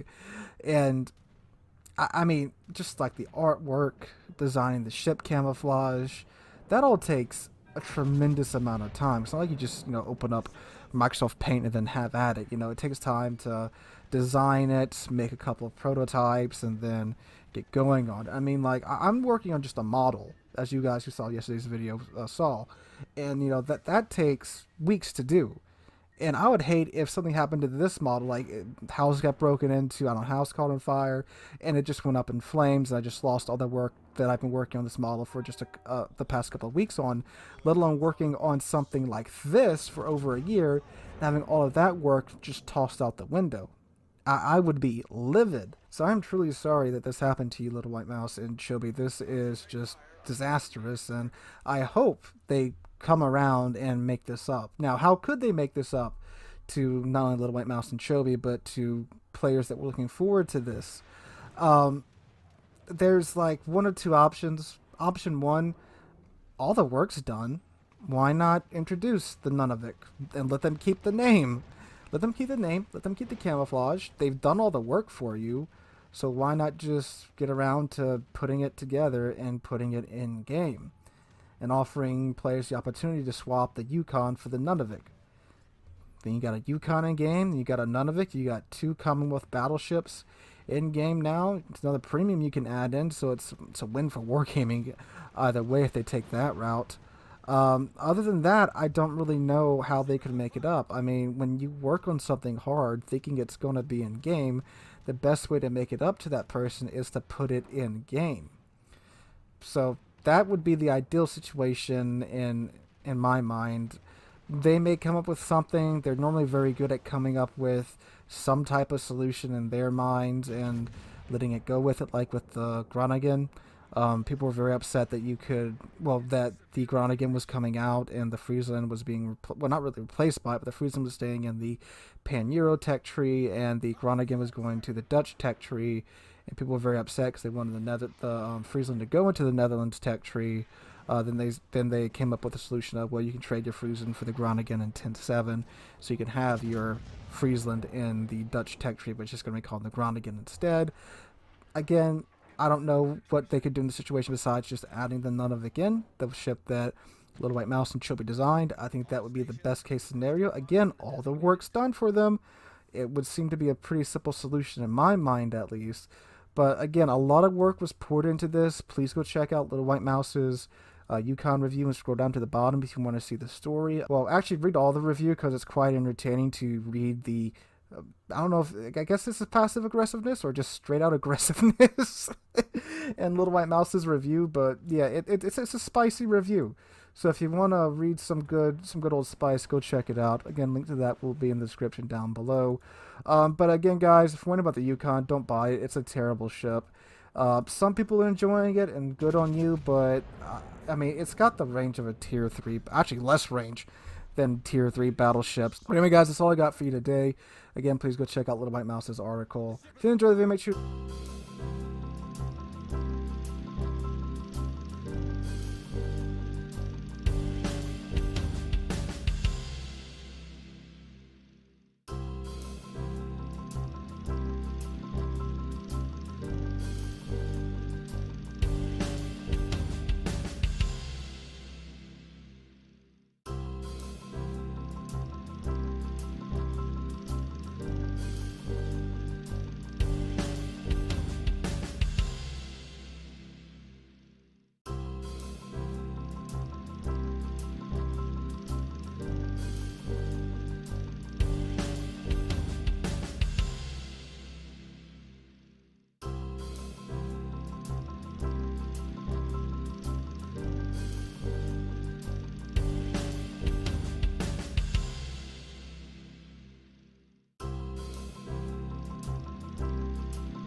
we're going to talk about the creation of the Yukon and how Little White Mouse and Chobetsu were treated by Wargaming and all the miscommunication there.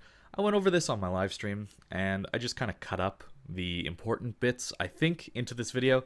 It's still a pretty long video, but there's quite a bit to go over, and I think it's important to really read through both sides, both what Chobetsu and Little White Mouse have to say, as well as Wargaming and their apology.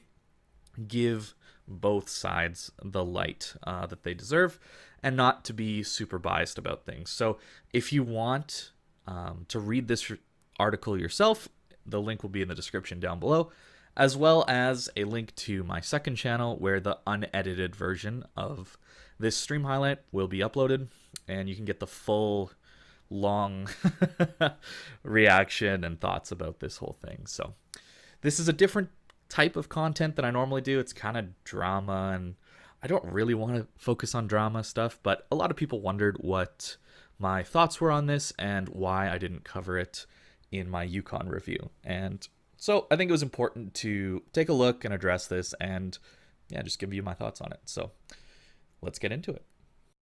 February 2020, they were approached by some Wargaming North America, someone at the Wargaming North America office, and offered us a chance to design a Canadian ship for the game.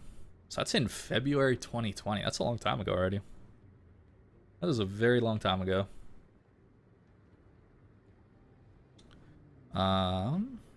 We had a time budget. It had to be ready for Canada Day 2020?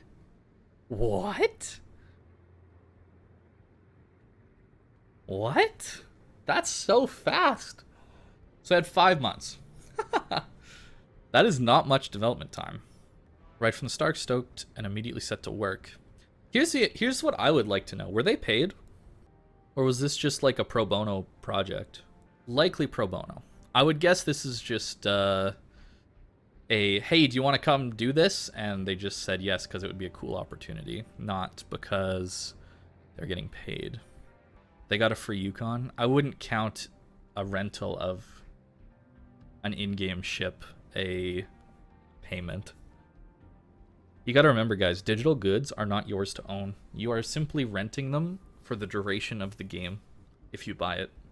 Because when a game inevitably gets shut down and the servers are shut off, what are you left with? You're left with nothing. So getting in-game currency, get in-game items is like a free rental, I guess. So I wouldn't count that as payment. So they started with HMCS Acadia. Improved accuracy, weaker HE shells, and reduced heal. Added quirk of Italian exhaust smoke. Glass cannon, something that could appear, take a bite out of your stern, and slip away under the veil of smoke. That'd be interesting.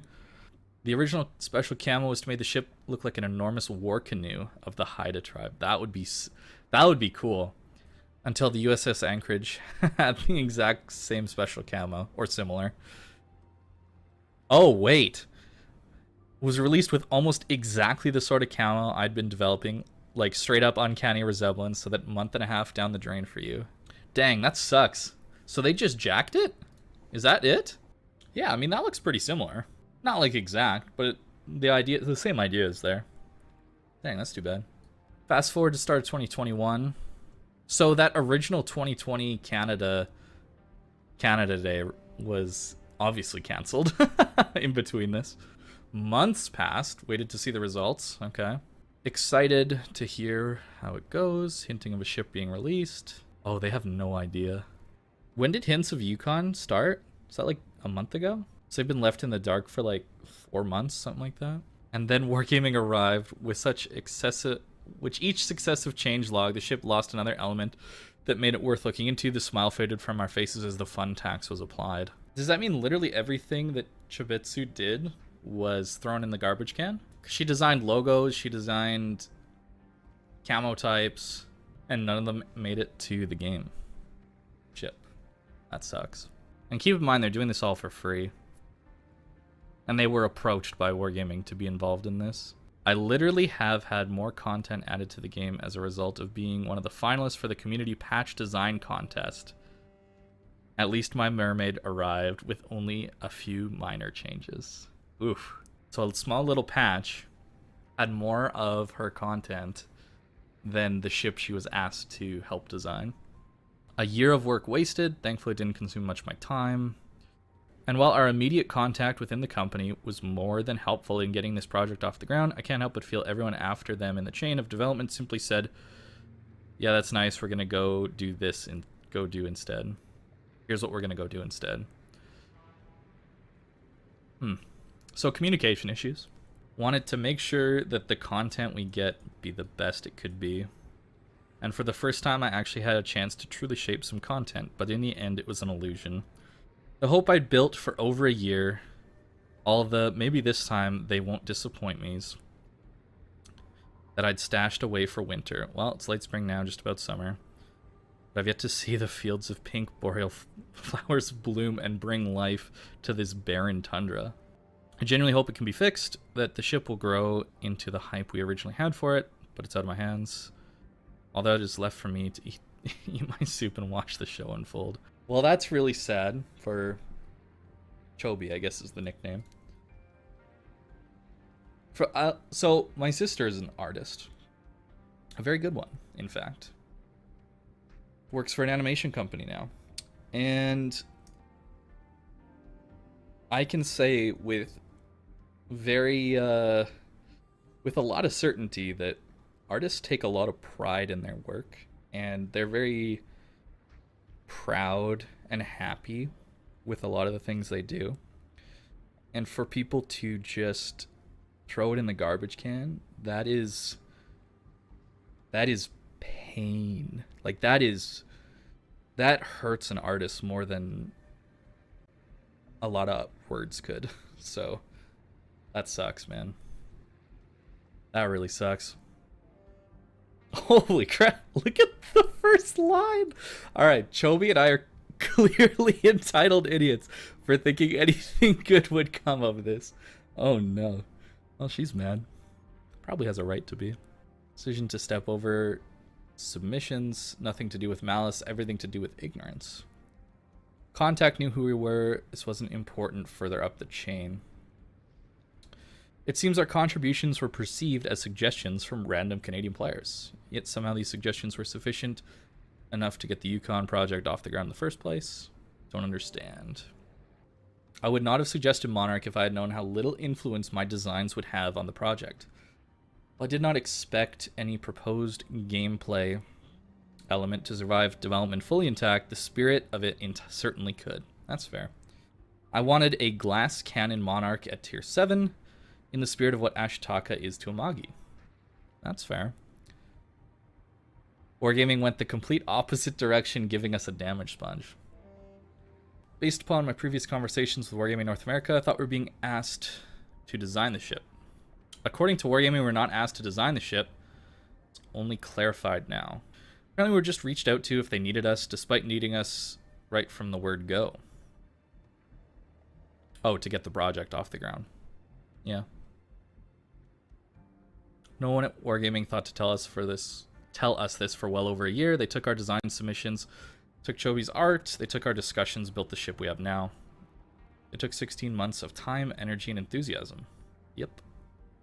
And all we knew was the devs liked our ideas and were moving forward with the Monarch Premium. Yeah, communication's rough. Had to figure it out for ourselves. How much our little wargamers used because they weren't going to tell us. Turns out they used almost nothing. Didn't figure out this fully until May 25th of 2021. So for 16 months, they've dragging us along. Unwittingly drag us along. This was not out of malice, but out of ignorance. Almost every Wargaming employee I've spoken to since seemed genuinely surprised I had anything to do with Yukon. Feelings really don't care about that though. Wargaming had given me hope. They could have known if they had bothered to look and listen on the feedback I was giving. Yeah, that sucks, man. Had they told us this back in February 2020, it wouldn't have mattered. Expectations would have been set. That is important, expectations. Level investment would have been set appropriately, but we weren't told. The project went forward. Here's the final result. A crappy Monarch clone and the players responsible disillusioned. You're not reading the first draft of this review. Well, I bet there's several drafts. Should really find some other reviews of Yukon. Here's why. Being the nice Canadian that I am, went out of my way to warn Wargaming that Chovy and I were going to voice our upset about our contributions being ignored and being left in the dark so long. Submitted a preview of this article to them and they finally reached out. They didn't like our first draft. Apparently had some facts wrong. Oh, okay, fair enough. They asked that I make sure that this review is clear about the following. They did not ask us to design a ship. They took our suggestions and feedback, but they designed and made the Yukon, not us. They said we should feel proud that some of our design elements made it in the final product. Oh no. That is not a great way to oh boy. No wonder they're mad. Yeah, here we go. Here's the sarcastic comments. Perfect. She's definitely Canadian. Yeah, what elements exactly? There's so very little in the ship that's actually ours. Not her name, not her feel, not her look. They even butchered poor Choby's husky flag and turned it into a bloody wolf. Yukon is in the game. She's a Monarch Premium. Should I feel happy about that? Should I be happy that I worked hard and waited over a year for a promised vessel that bears no resemblance to the project I wanted? Should I be happy they want to celebrate our involvement despite not being aware of it until I bloody well pointed it out? Oof, there it is. I bet the first draft looked a lot more like this, just the whole thing. I don't feel happy. Crazy, I know. They talk like players getting a ship into the game is new and unprecedented. They forget who they're bloody talking to and the abomination known as HMS Thunder. Yeah, she did help on that, right? They're forgetting Choby has literal art assets already in the game. Now, hold on. See, he doesn't know about the HMS Thunder. You see, Little White Mouse did a review, and it was just a gag. It's something she had always had in mind for a ship, so she did a review on the HMS Thunder. This is long before it was in game or anything else.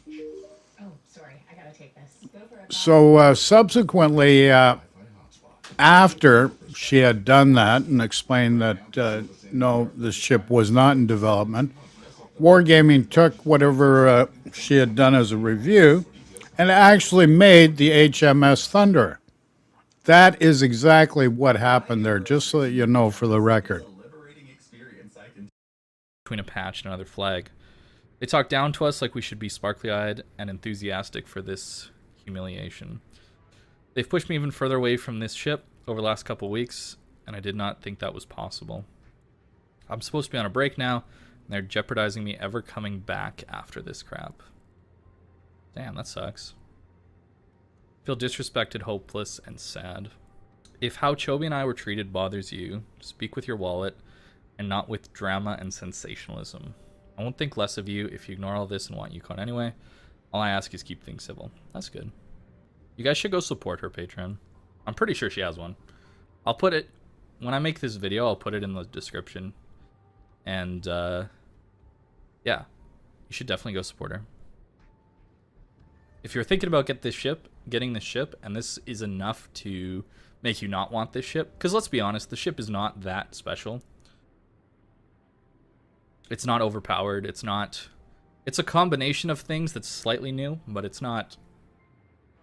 It's just an average tier 7 battleship with a super heal. It's got overmatch. So maybe put that money into her Patreon or something. Final evaluation. Okay, so that is their side of the story. Okay. Yep. That is a crappy way to treat a community contributor. Someone who has made, well, how many reviews and hours and posts? Like, look at how much effort she puts into these, dude. Here's a little sneak peek of what I do, guys, okay? I'll show you guys how much effort I put into making a review. Here's the effort I put in. Okay? I play the game. I play World of Warships on PC. All right? I stream it because I don't really play this game off stream that much. When I get a good game, I push Alt Z and I save the last 20 minutes. I pull that footage into a project and then into a timeline. That footage, then I take the interesting bits. I think I used this full... Yeah, I used this full game because it was a good game. And then I take a couple little examples of other games that I had that illustrates my point. And then this green bit is my voiceover recording it. And then I give you my captain build. That's it. All right? This is like maybe an hour of work. And then compare that with this. All right? How long do you think this takes?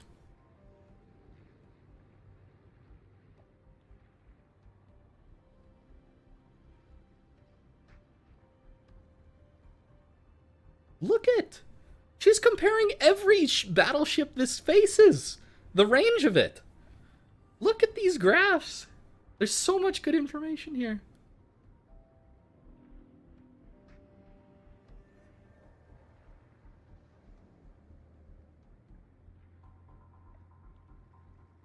Dude, it just keeps going. All right, there, and that's where their story starts. That's a lot.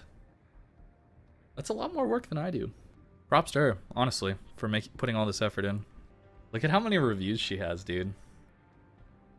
Look at how many ship reviews she has, and they're all that detailed.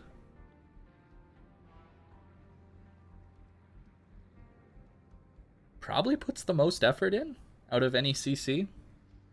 She should have this linked more places. Should be under every review. Maybe it is and I just missed it. There you go. You guys should go support this. If you think what she does is valuable, or you're upset about the Yukon thing, or yeah, you just want to support her, you should do this. Alright, let's look at this apology. Because, to Wargaming's credit, now, they did apologize. Dear Little White Mouse and Shibitsu, dear community. This is from Evan. And a developer? I guess? Or community manager? Regardless. Someone at Wargaming who has authority to give out an apology. That's cool.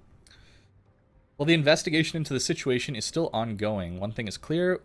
We, to put it mildly, messed up. Please accept my sincerest apologies for how the NA team, my team, mishandled the communications around this project.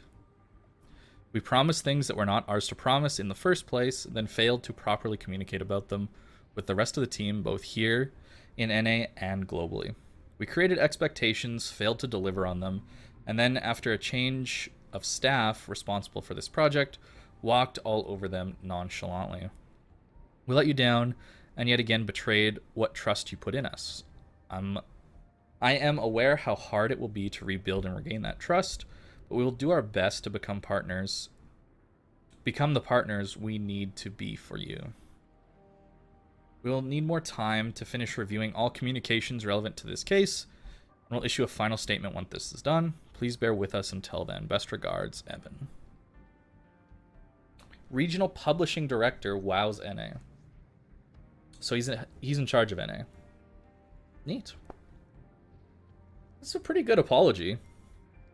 So here's my thoughts based on looking at this. That sucks. Okay, hold on. Before he gets into his thoughts, let's make sure it's fully understood. This type of apology is not the first one. This is not the second one. It's not the third one. May not even be the fourth or fifth one. Wargaming's done this over and over again, and nothing changes. So let's go back to the video. Sucks, bro. That sucks. sucks, bro. Oh my goodness. Oh no. Wargaming historically has never been good at communication. And this is just more proof that they're really, really bad at communication. While it should be expected that Wargaming is going to be bad at communication, getting the opportunity to help design a new ship and be a part of the development process is hard to ignore. As someone who's played the game since 2016, or 2015, sorry, when it went into open beta, I didn't actually pay for closed beta. That would be awesome to be involved with this, with the development of this game and help shape it into something cool and unique and interesting. I think that would be awesome. And that would be an opportunity that would be hard to ignore. And I only have played the game. What about somebody who's been working on reviews for that long, right? So I think it's totally fair that both Mouse and Chobi got really excited and got really into this. I think that is a normal reaction. It's really, really, really sad how Wargaming handled this. It's really, really sad to me how Wargaming handled this. And unfortunately, it just further amplifies the message that Wargaming doesn't really care about what the players think and what community contributors think, and they will just do whatever they want to in the safest, fastest possible way to make money. I don't think that's everyone at Wargaming, but there has been a trend of small to big scenarios coming up like this, where it seems like Wargaming is just trying to get as much money as they possibly can in the shortest amount of time possible. The long history of scenarios where that seems to be the case. We don't really know what's going on inside of Wargaming. So when scenarios like this come out where there is bad communication, it's very easy to just jump on the bandwagon of hating Wargaming. And they apologized, right? They did apologize. I think it was a horrible thing that they did to lead them along for a year and a half, right? And worst of all, not pay them for their time. Not paying someone for their time. I was talking to my mom, who's a graphic designer, the other day. And we were just talking about payment and art and how an artist gets paid for their art and how the design process goes in graphic design, right? Because you have clients, and those clients have ideas of what they need and want for a logo or a website. And you as a graphic designer may think of yourself as an authority because you do this as a job, right? And you think your way is the best, but you have to remember that they're the client, and ultimately what they say matters because they're the ones paying, right? So at the end of the day, even if you didn't get exactly the design you wanted out the door, at least you got paid, right? You at least got paid. These two didn't get paid. So that... And I know it's not all about money, but it does help a little bit when your time is rewarded with a little bit of money. So hopefully in the future, Wargaming will communicate better. Hopefully this apology is sincere. Hopefully miscommunication between North American, European, Russian, Southeast Asia community offices and branches is better. Hopefully there's a more consistent, helpful tone from Wargaming. Hopefully the future is going to get better, but it's hard to stop the momentum that this game already has. I was thinking about this, and I was thinking, is it just that negativity gets more clicks, and gets more likes. Is negativity just the way we're more conditioned to like and believe and watch negative videos, negative content, negative articles? And that's why there's a lot of negativity in the community towards wargaming. And I was thinking about that, and I don't think it's all to do with negativity. I think it has everything to do with community perception. So whatever the community is thinking, if you make a video or you write a post or you say something on Reddit that is in line with what the community thinks, you're going to get more views and you're going to get more likes on that content, because people want their feelings that they're currently feeling to be validated by someone else. So I don't think it's necessarily positive or negative. I think it has to do with people wanting their feelings to be validated by someone else. And unfortunately, the way that works is it's just an infinite feedback loop, gaining more and more momentum. So if you start out positive, like I would say World of Warships did back in the day, people create more positive content, which will get more views and therefore inspire people to create more positive content and more and more and more. There was nowhere near the negativity towards this game back in 2016 than there is now. And unfortunately, the positive momentum this game had back in the day when it started, people were generally excited about the game and wanted to learn about it, and were happy to play it. That momentum is shifted to be very negative. The community's thoughts about wargaming are very negative, and honestly with good reason. There's a lot of stuff they've done that's been not very good towards the community, and their their goal is to just make more money at the expense of players. So in closing, with this whole situation with the Yukon, I think it's great that Wargaming apologized. Getting an apology out of Wargaming is difficult. All right?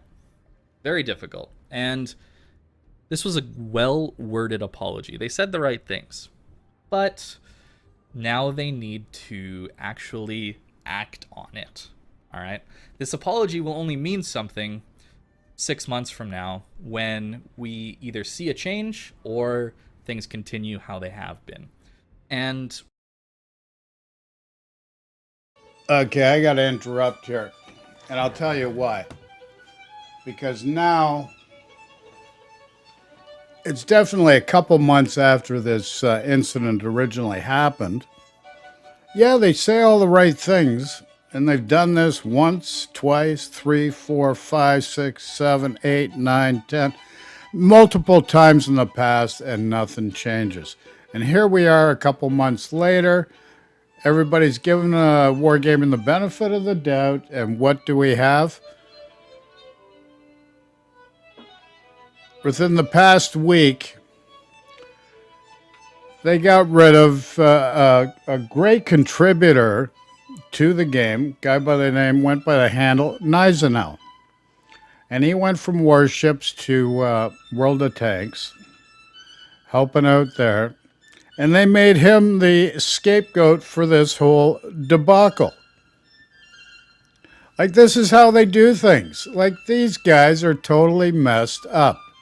Like, ego, it just reminds me of Russian oligarch influence, and I'm sure that's a lot of the financing that's involved with this company, and their entitlement and sense of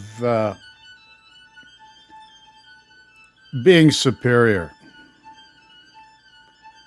They got the dough, so they're, money talks. And that's the position or the point of view they're coming from. Anything else is substandard. It means nothing to them. So we're seeing exactly the same thing being played out over and over again. These guys do not get it. And it's a classic example of guys getting friggin' rich, tons of friggin' money. Next thing, they start doing cocaine, and then they start hiring prostitutes, and they think their crap doesn't stink. So this is where this overall company attitude comes from, just so that you are aware. I've seen it before, and I'm privy to the people that set up Donald J. Trump, a former president of the USA, to be a money laundering funnel for my contact. Initially developed a relationship through Boris Yeltsin, and Yeltsin put Putin in place.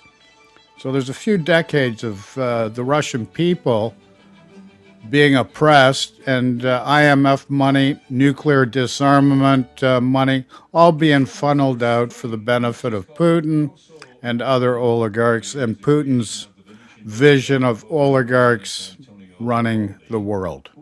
Okay? So don't ever underestimate that. This is fact. I experienced it. I know about it. And I just see the same patterns exhibited over and over again. Hopefully we can Back to the video.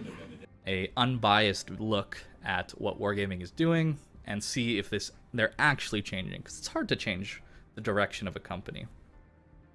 For Little White Mouse and her friend Chobi, honestly, that just sucks, and they have every right to be upset. And if you want to, you should support them. I don't know if Chobi has a Patreon or not, but Little White Mouse certainly does. You can check the description below for that link.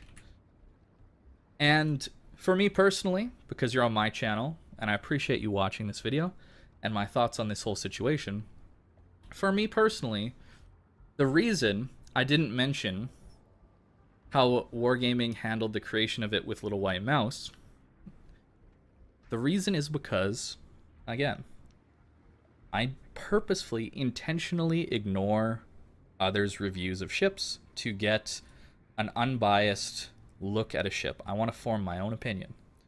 I intentionally ignored her review, not out of malice, but because I wanted to give an honest, real opinion that is my own and not influenced by anybody else. So that's it. Thank you guys for watching. Please don't spread hate because of this video. Really no point in hating on Evan or any other real individual at Wargaming. It's likely decisions were made based on higher ups and managers that we have no idea who they are. And these people are just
Okay, folks, we are back live. We're going to go into battle. Let me know if there's any audio or video issues. Are there any audio and video issues? Oh my. You know what? I forgot one thing, but we'll have to take care of it another time. What can you do? Let's go into battle in the Siegfried now. So we're doing a live battle in the Tier 9 German large cruiser Siegfried. Just going to grab my tea.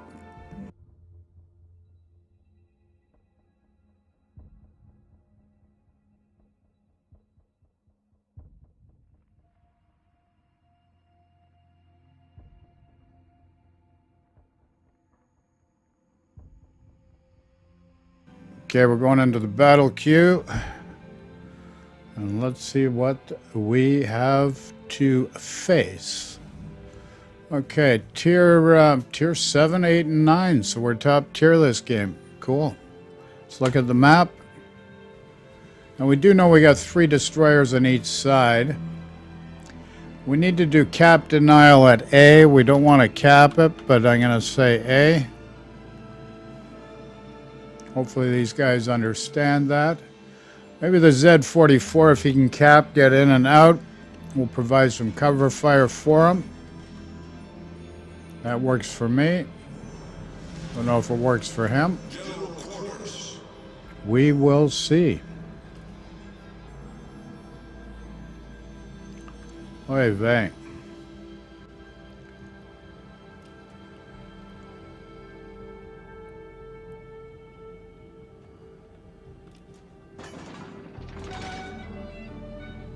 Looks like he's going to do a roundabout. Hopefully get his torps ready. It looks like the game plan for him.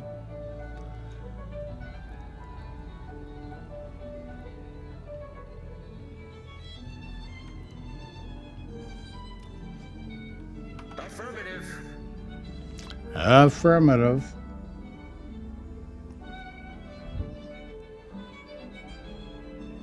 Okie dokie.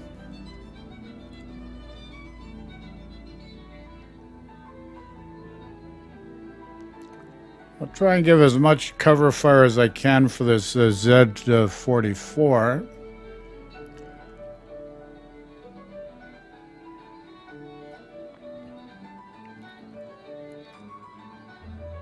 Okay, he's laying torps in there now. Enemy force detected. Colorado's way off. Don't have to worry about him.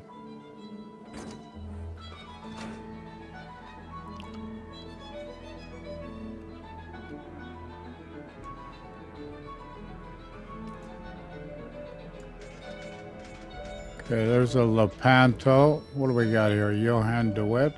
Enemy battleships. Nice. Let's see if we can get a friggin' beat on him. Come on. Where'd he go? Oy vey.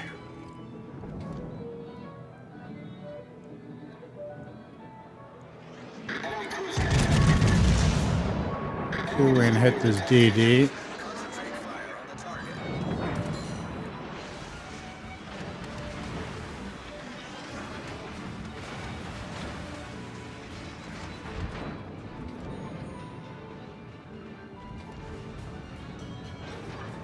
Attention.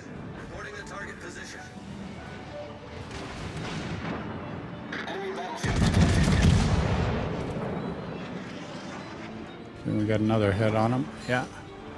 Got another 2 hits on him. Sweet.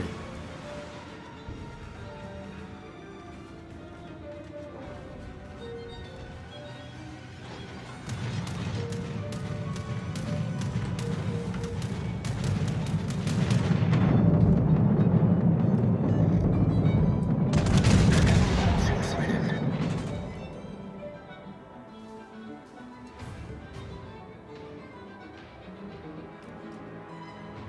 Come on, I shouldn't go over like that. What's this friggin' Sharnor's doing up there? What a friggin' dope.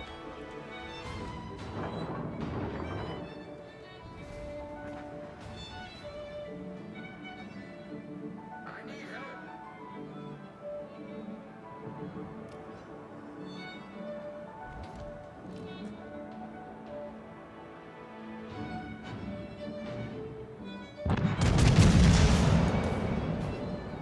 good show.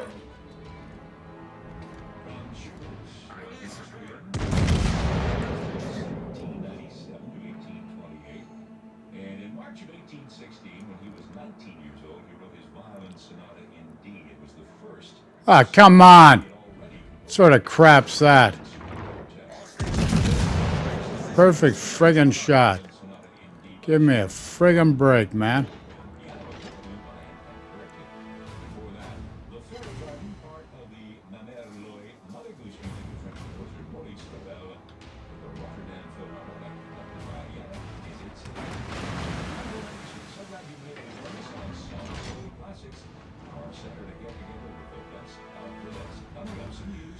We're down 2 ships, they're down 1, which is not a really good start, folks. Like, give me a friggin' break, man. Need to get back around this island, get some hits on some guys here. This is the Gneisenau and Friedrich de Gorosch. Friggin' Colorado, where's he going?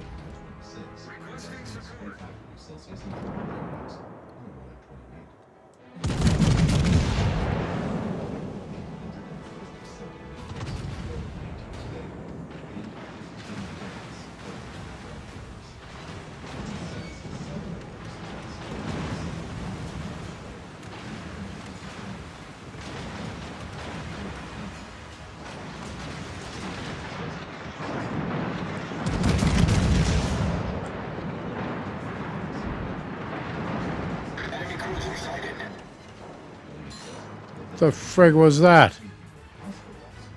Over pens? On a friggin' Tier 9 battleship? Give me a friggin' break, man.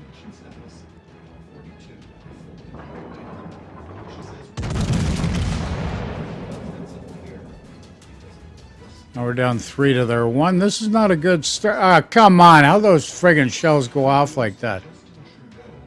Give me a friggin' break, pals.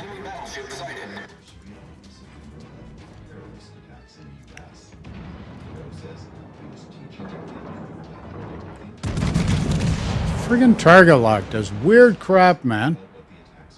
Holy crap.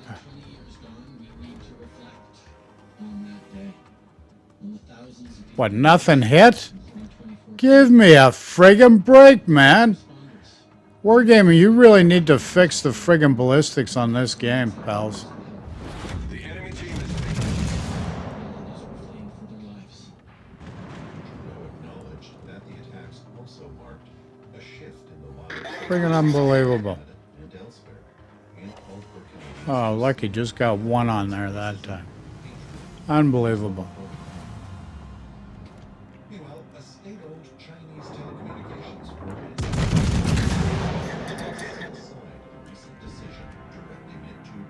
So we're down 4 to their 1, which is not a good start whatsoever. Not looking good, folks. citing national security concerns.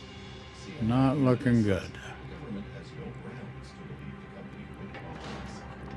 And says the move is politically motivated. Tensions are high between Ottawa and Beijing over China's Canadian citizens will cover it in disfavor for alleged spying. In arts and entertainment news, the world's most famous stop-motion animation man-dog duo has been cast in bronze. Come on, Duke of York. Let's go, buddy. And Helena, too.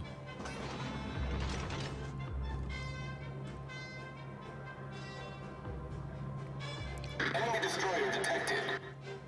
A statue honoring Preston in northern England. Enemy battleship detected. Nick Park, he created the cheese-loving inventor Wallace and his silent and loyal dog Robin.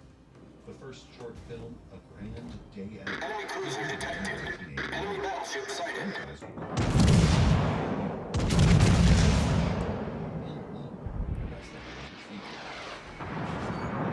Enemy severely damaged. The ship is on fire. Come on, guns. Enemy destroyer detected. Enemy battleship detected.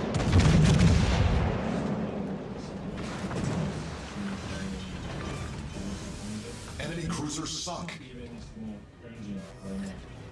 Problem solved, sir. Elsewhere, tennis will have its youngest players 17 years in 18-year-old Layla Fernandez today. It's the first major Come on! players What the frig? Where are those shells going, man? since Maria Sharapova's victory at Wimbledon in 2004. What the frig? Has had her Bullshit. with 4 straight against players within the top 5. Meantime, Raducanu has not to set in the tournament. The qualifier from Britain is trying to become the first player to doing so since Serena Williams pulled off. Match goes at 4 o'clock. Saturday at 9:26. Partly cloudy tonight, chance of showers, showers, there's some snow on the Come on, Colorado, do something, pal. 25 the high. Maybe cloudy showers tonight and some storm. Cloudy, chance of showers, high 24. In Collingwood, mainly sunny today, high 26. Storm low 16. Tomorrow it's a sun cloud mix with a chance of showers. 22. Right now it's 25 degrees in Toronto, feeling like 28. 21 in Coburg, feeling more like 23. And 27. I'm Jeremy Logan. Who's next at 2 o'clock on the new Classical FM? Come on! Friggin' bullshit. You guys really need to friggin' get these friggin' ballistics straightened out, pals.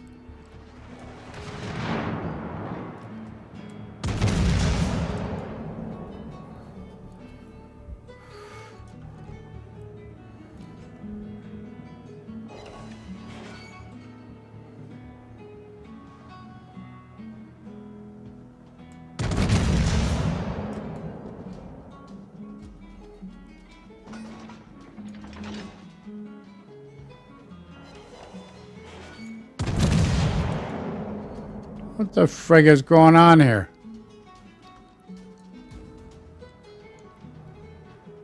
Come on! Give me a friggin' break.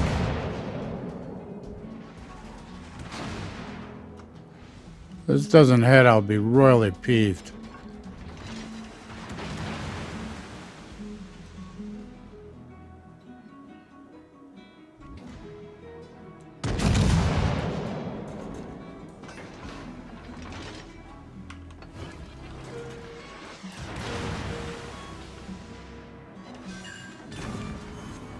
Enemy battleship foundered.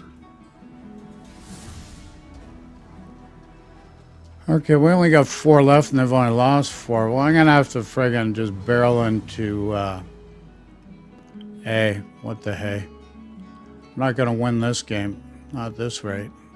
We've only got 77 points. They've got 778. So not looking good for our team. Let's go to B. See what kind of trouble we can get into here. Come on, guns, get around.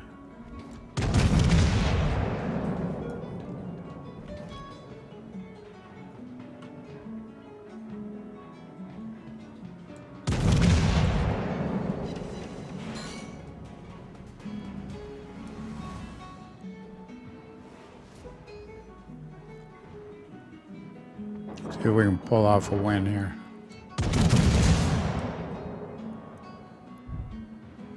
Come on, shells. What the frig? Enemy cruiser detected. Enemy battleship sighted. Enemy destroyer sighted. Come on. What the frig going over? Give me a friggin' break.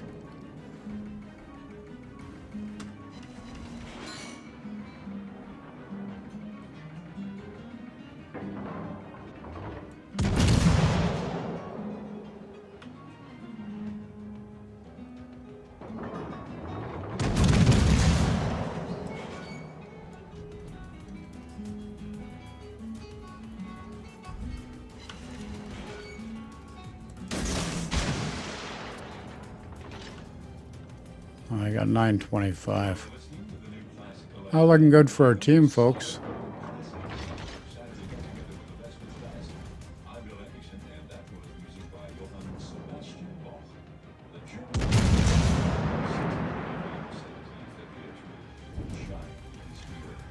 Couldn't take out the DD. I don't think I got the XP I needed either. Team score mid-pack, or maybe just the, well, number 2 overall. Well, let's check out ship XP. Hey, I may have gotten what I needed. Let me check. Check naval battles. I may have got what my target required me to get. Let us check. Yeah, it's up to 1,000, so I think I may have gotten it. Yeah, Perdoodle, we got her, boys. We got her. Okay, not bad at all. Okay, I'm going to take a smoke break, but before we do, let's check. I'm going to do one more game after. And see what we get in the container here. Take resources. As you know, people that follow me, I take resources all the time. Personally feel that's the best value overall, something I can use at all times. Okay. There you go. Okay, so break time, and then we'll be back.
Okay, we're back. We're going back to the live screen, and we're going to go back in the Siegfried. Siegfried time. Siegfried. Oh, yeah. From downtown to Pearson Airport in only 20 Yipper doodle. We got the Siegfried on. Okay, so we're just waiting in the battle queue. Looks like we're going to end up with an aircraft carrier.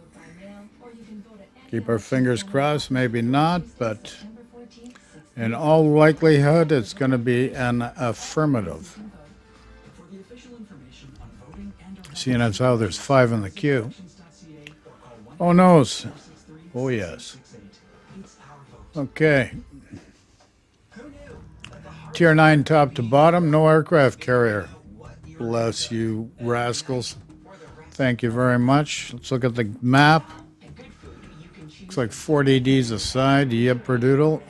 Let's go A on this map. We're on the port flank. Let our team know. Just wait till we get down to 1 before we hit enter. Let our guys know where we're going. There we go. General quarters.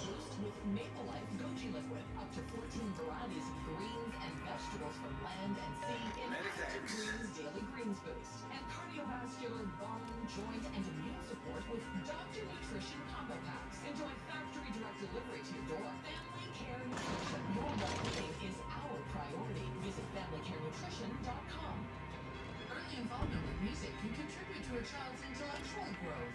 I can unequivocally assert the validity of that statement. Ask the trusted experts at Lonnie McQuaid Musical Instruments about their full line of guitars, strings, brass, woodwinds, drums, and keyboards. Our music lesson centers offer lessons in person or online for all levels, ages, and styles. I actually feel myself getting smarter. Lonnie McQuaid, where the music begins. Go to long-mcquaid.com for details. Mike is a middleman. They call me Middle Mike. We don't deal with middle Mike.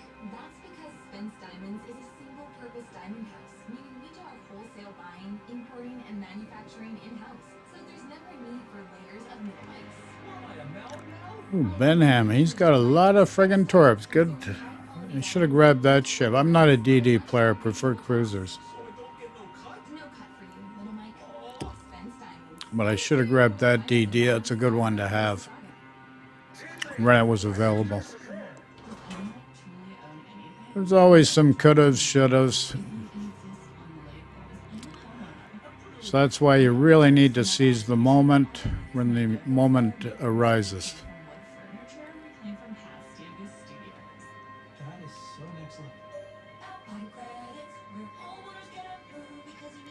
So we're getting the A cap.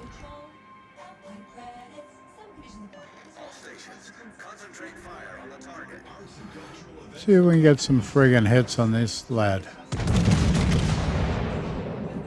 Spotter airborne. Requesting support. Roger. and keep informed on what's happening at the new Classical FM with our e-newsletters. Join is easy and it's free. Come on, guns.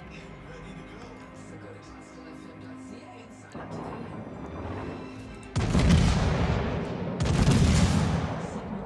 Goes all the way to the leading edge. This is the new Classical 96.3 FM. Okay, got a couple hits in the Kitakazi. We'll take it. Thank you. Getting the cap.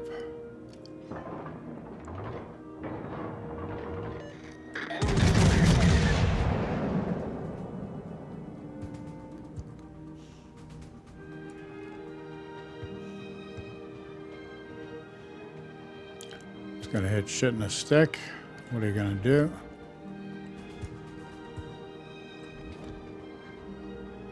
Friggin' 2 DDs hitting one another. Enemy battleship detected.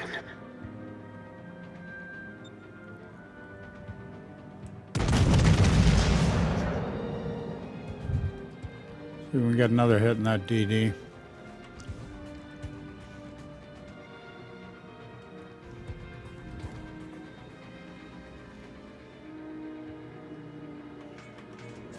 Returning to ship. Whoops, spotter came back. Okay, let's head to B.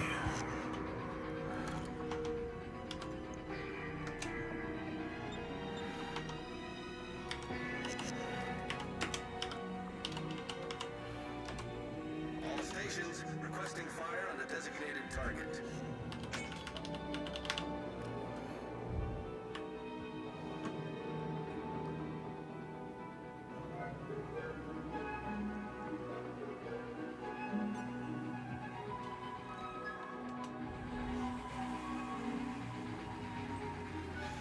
Friggin' Iowa's friggin' hurting. Why is he up so close? That's how you lose ships. You get too close too soon, and that's what happens.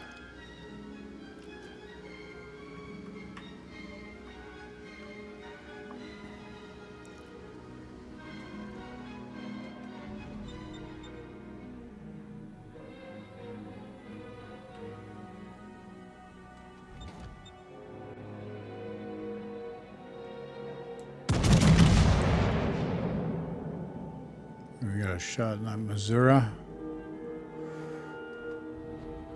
Should hit, but you never know. Okay, we got this Iowa here. Found the crows.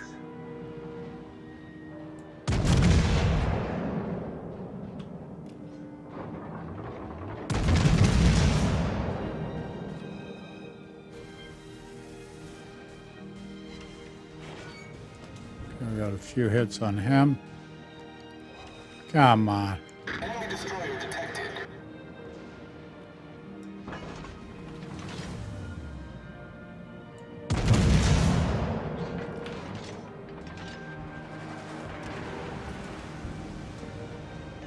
Attention, support that target. Get on this Azuma. Area.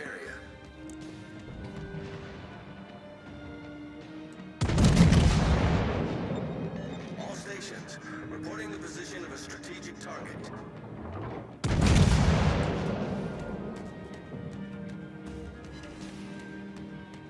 Friggin' Ricochet. Give me a break.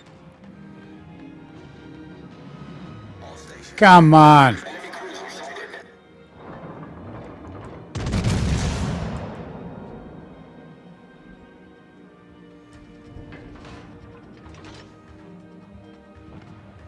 Perfect shot. Ricochet. Give me a break against a friggin' Azuma. What a friggin' joke.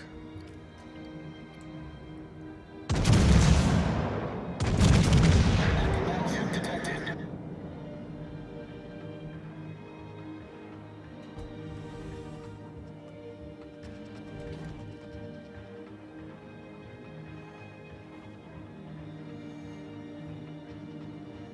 Come on, baby. Let's go.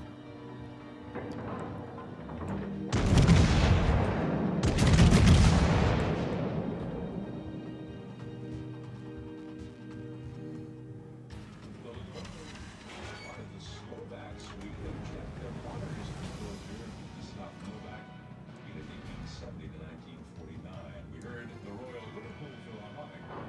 Come on, baby. The new Classical FM is giving you an excellent opportunity to attend two new multidisciplinary experiences that will animate #1 Young Street this fall.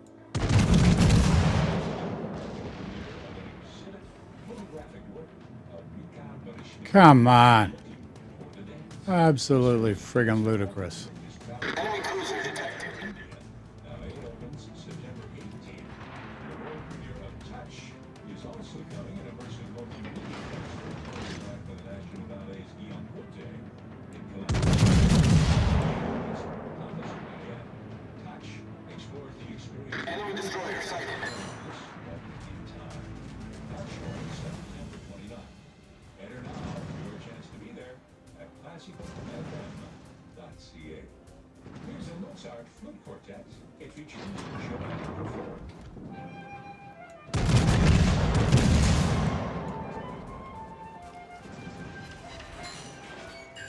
Confirmed penetration.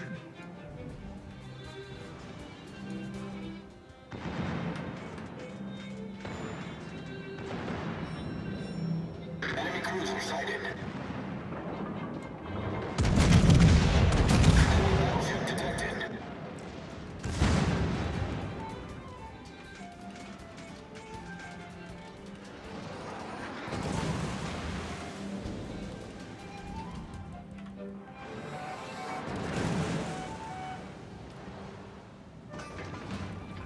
Concentrate fire on the enemy warship. Torpedoes to port. What happened to all our ships? Torpedoes to port.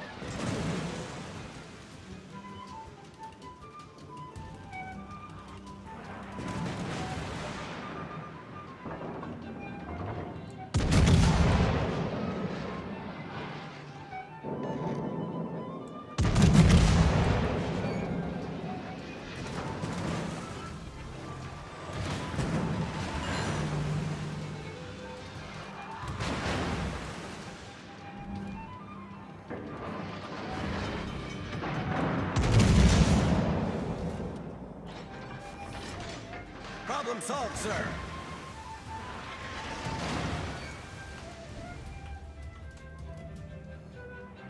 Enemy cruiser detected. Enemy battleship detected. The ship is on fire.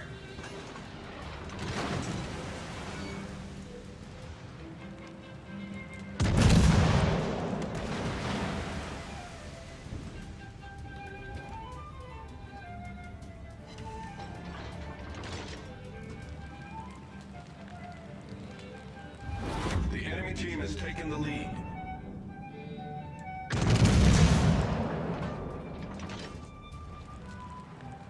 Enemy battleship sighted. Come on. Enemy cruiser detected.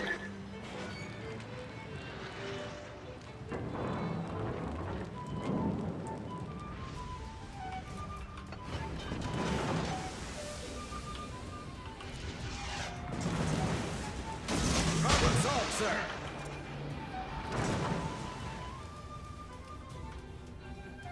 The ship is on fire. Come on. Let's turn around.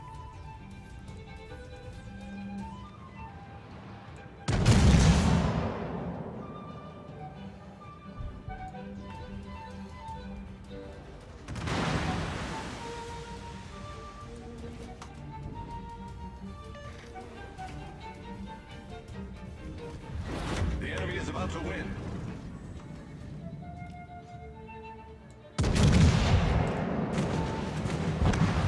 How the frig did he manage that? Friggin' lucky shot, man.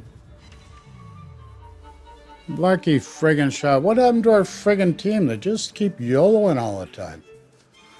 How do you stop these guys from YOLOing like friggin' morons? Well done, Commander. Unfriggin' believable. Target.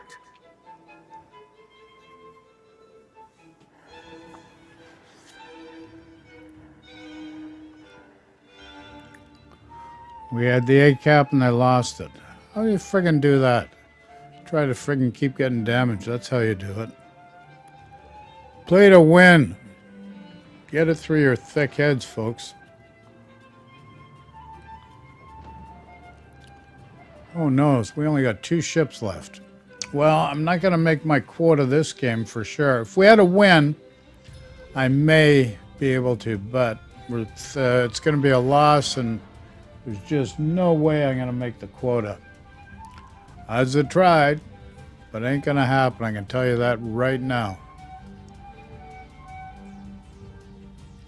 Not with 2 ships left.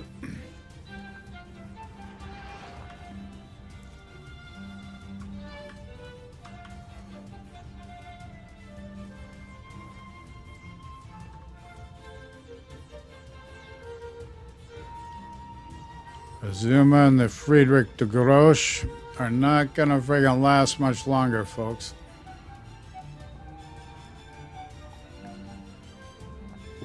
Not sure how that Palmer got that friggin' hit on me.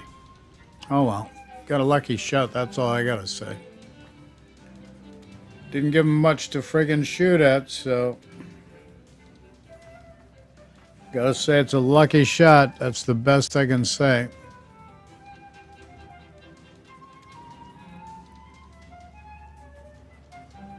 FDG's toast. Game over. Did we get what we needed? I don't think so. I don't think so. We did okay credit-wise. Not too bad. Came in number 5 overall.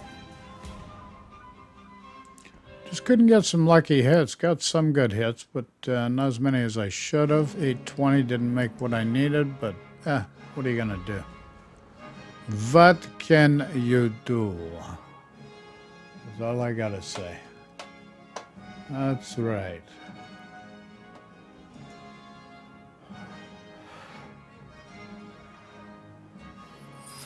Okay, folks, thanks for watching. Message from our sponsor. Whoopsie.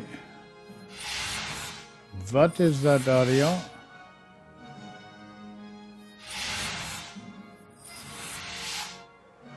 I gotta fix that. That shouldn't be coming through like that. There we go. We fixed it. Holy moly. Yeah, I did a friggin' bonehead move. I lost all my friggin' saved settings, so I had to rebuild everything, so I had a late start. So, back to message from our sponsor, COVID-19, it's not a hoax. It's real. Now, understand, you've got two defenses against it. Number one, vaccines. I'm not a doctor, got a doctor's opinion. I've had 2 vaccinations, one in March, one in June. Also, wear a mask when you're out in public. So when I go grocery shopping, stuff like that, I wear a mask. If I know I'm anywhere close to other people I don't know, I wear a mask. And because of that, I've had no issues. So understand your health's priceless. Be good. Stay safe. We're back live tomorrow morning, 10 a.m. New York time, twitch.tv/Michael J, a.k.a. Swifty. And I may just get on later and do some more streaming. So take care, folks. And, of course, we'll talk to you all soon. Remember, Bob's your uncle. And if Bob's not your uncle, get a name change. We've got to standardize everything here.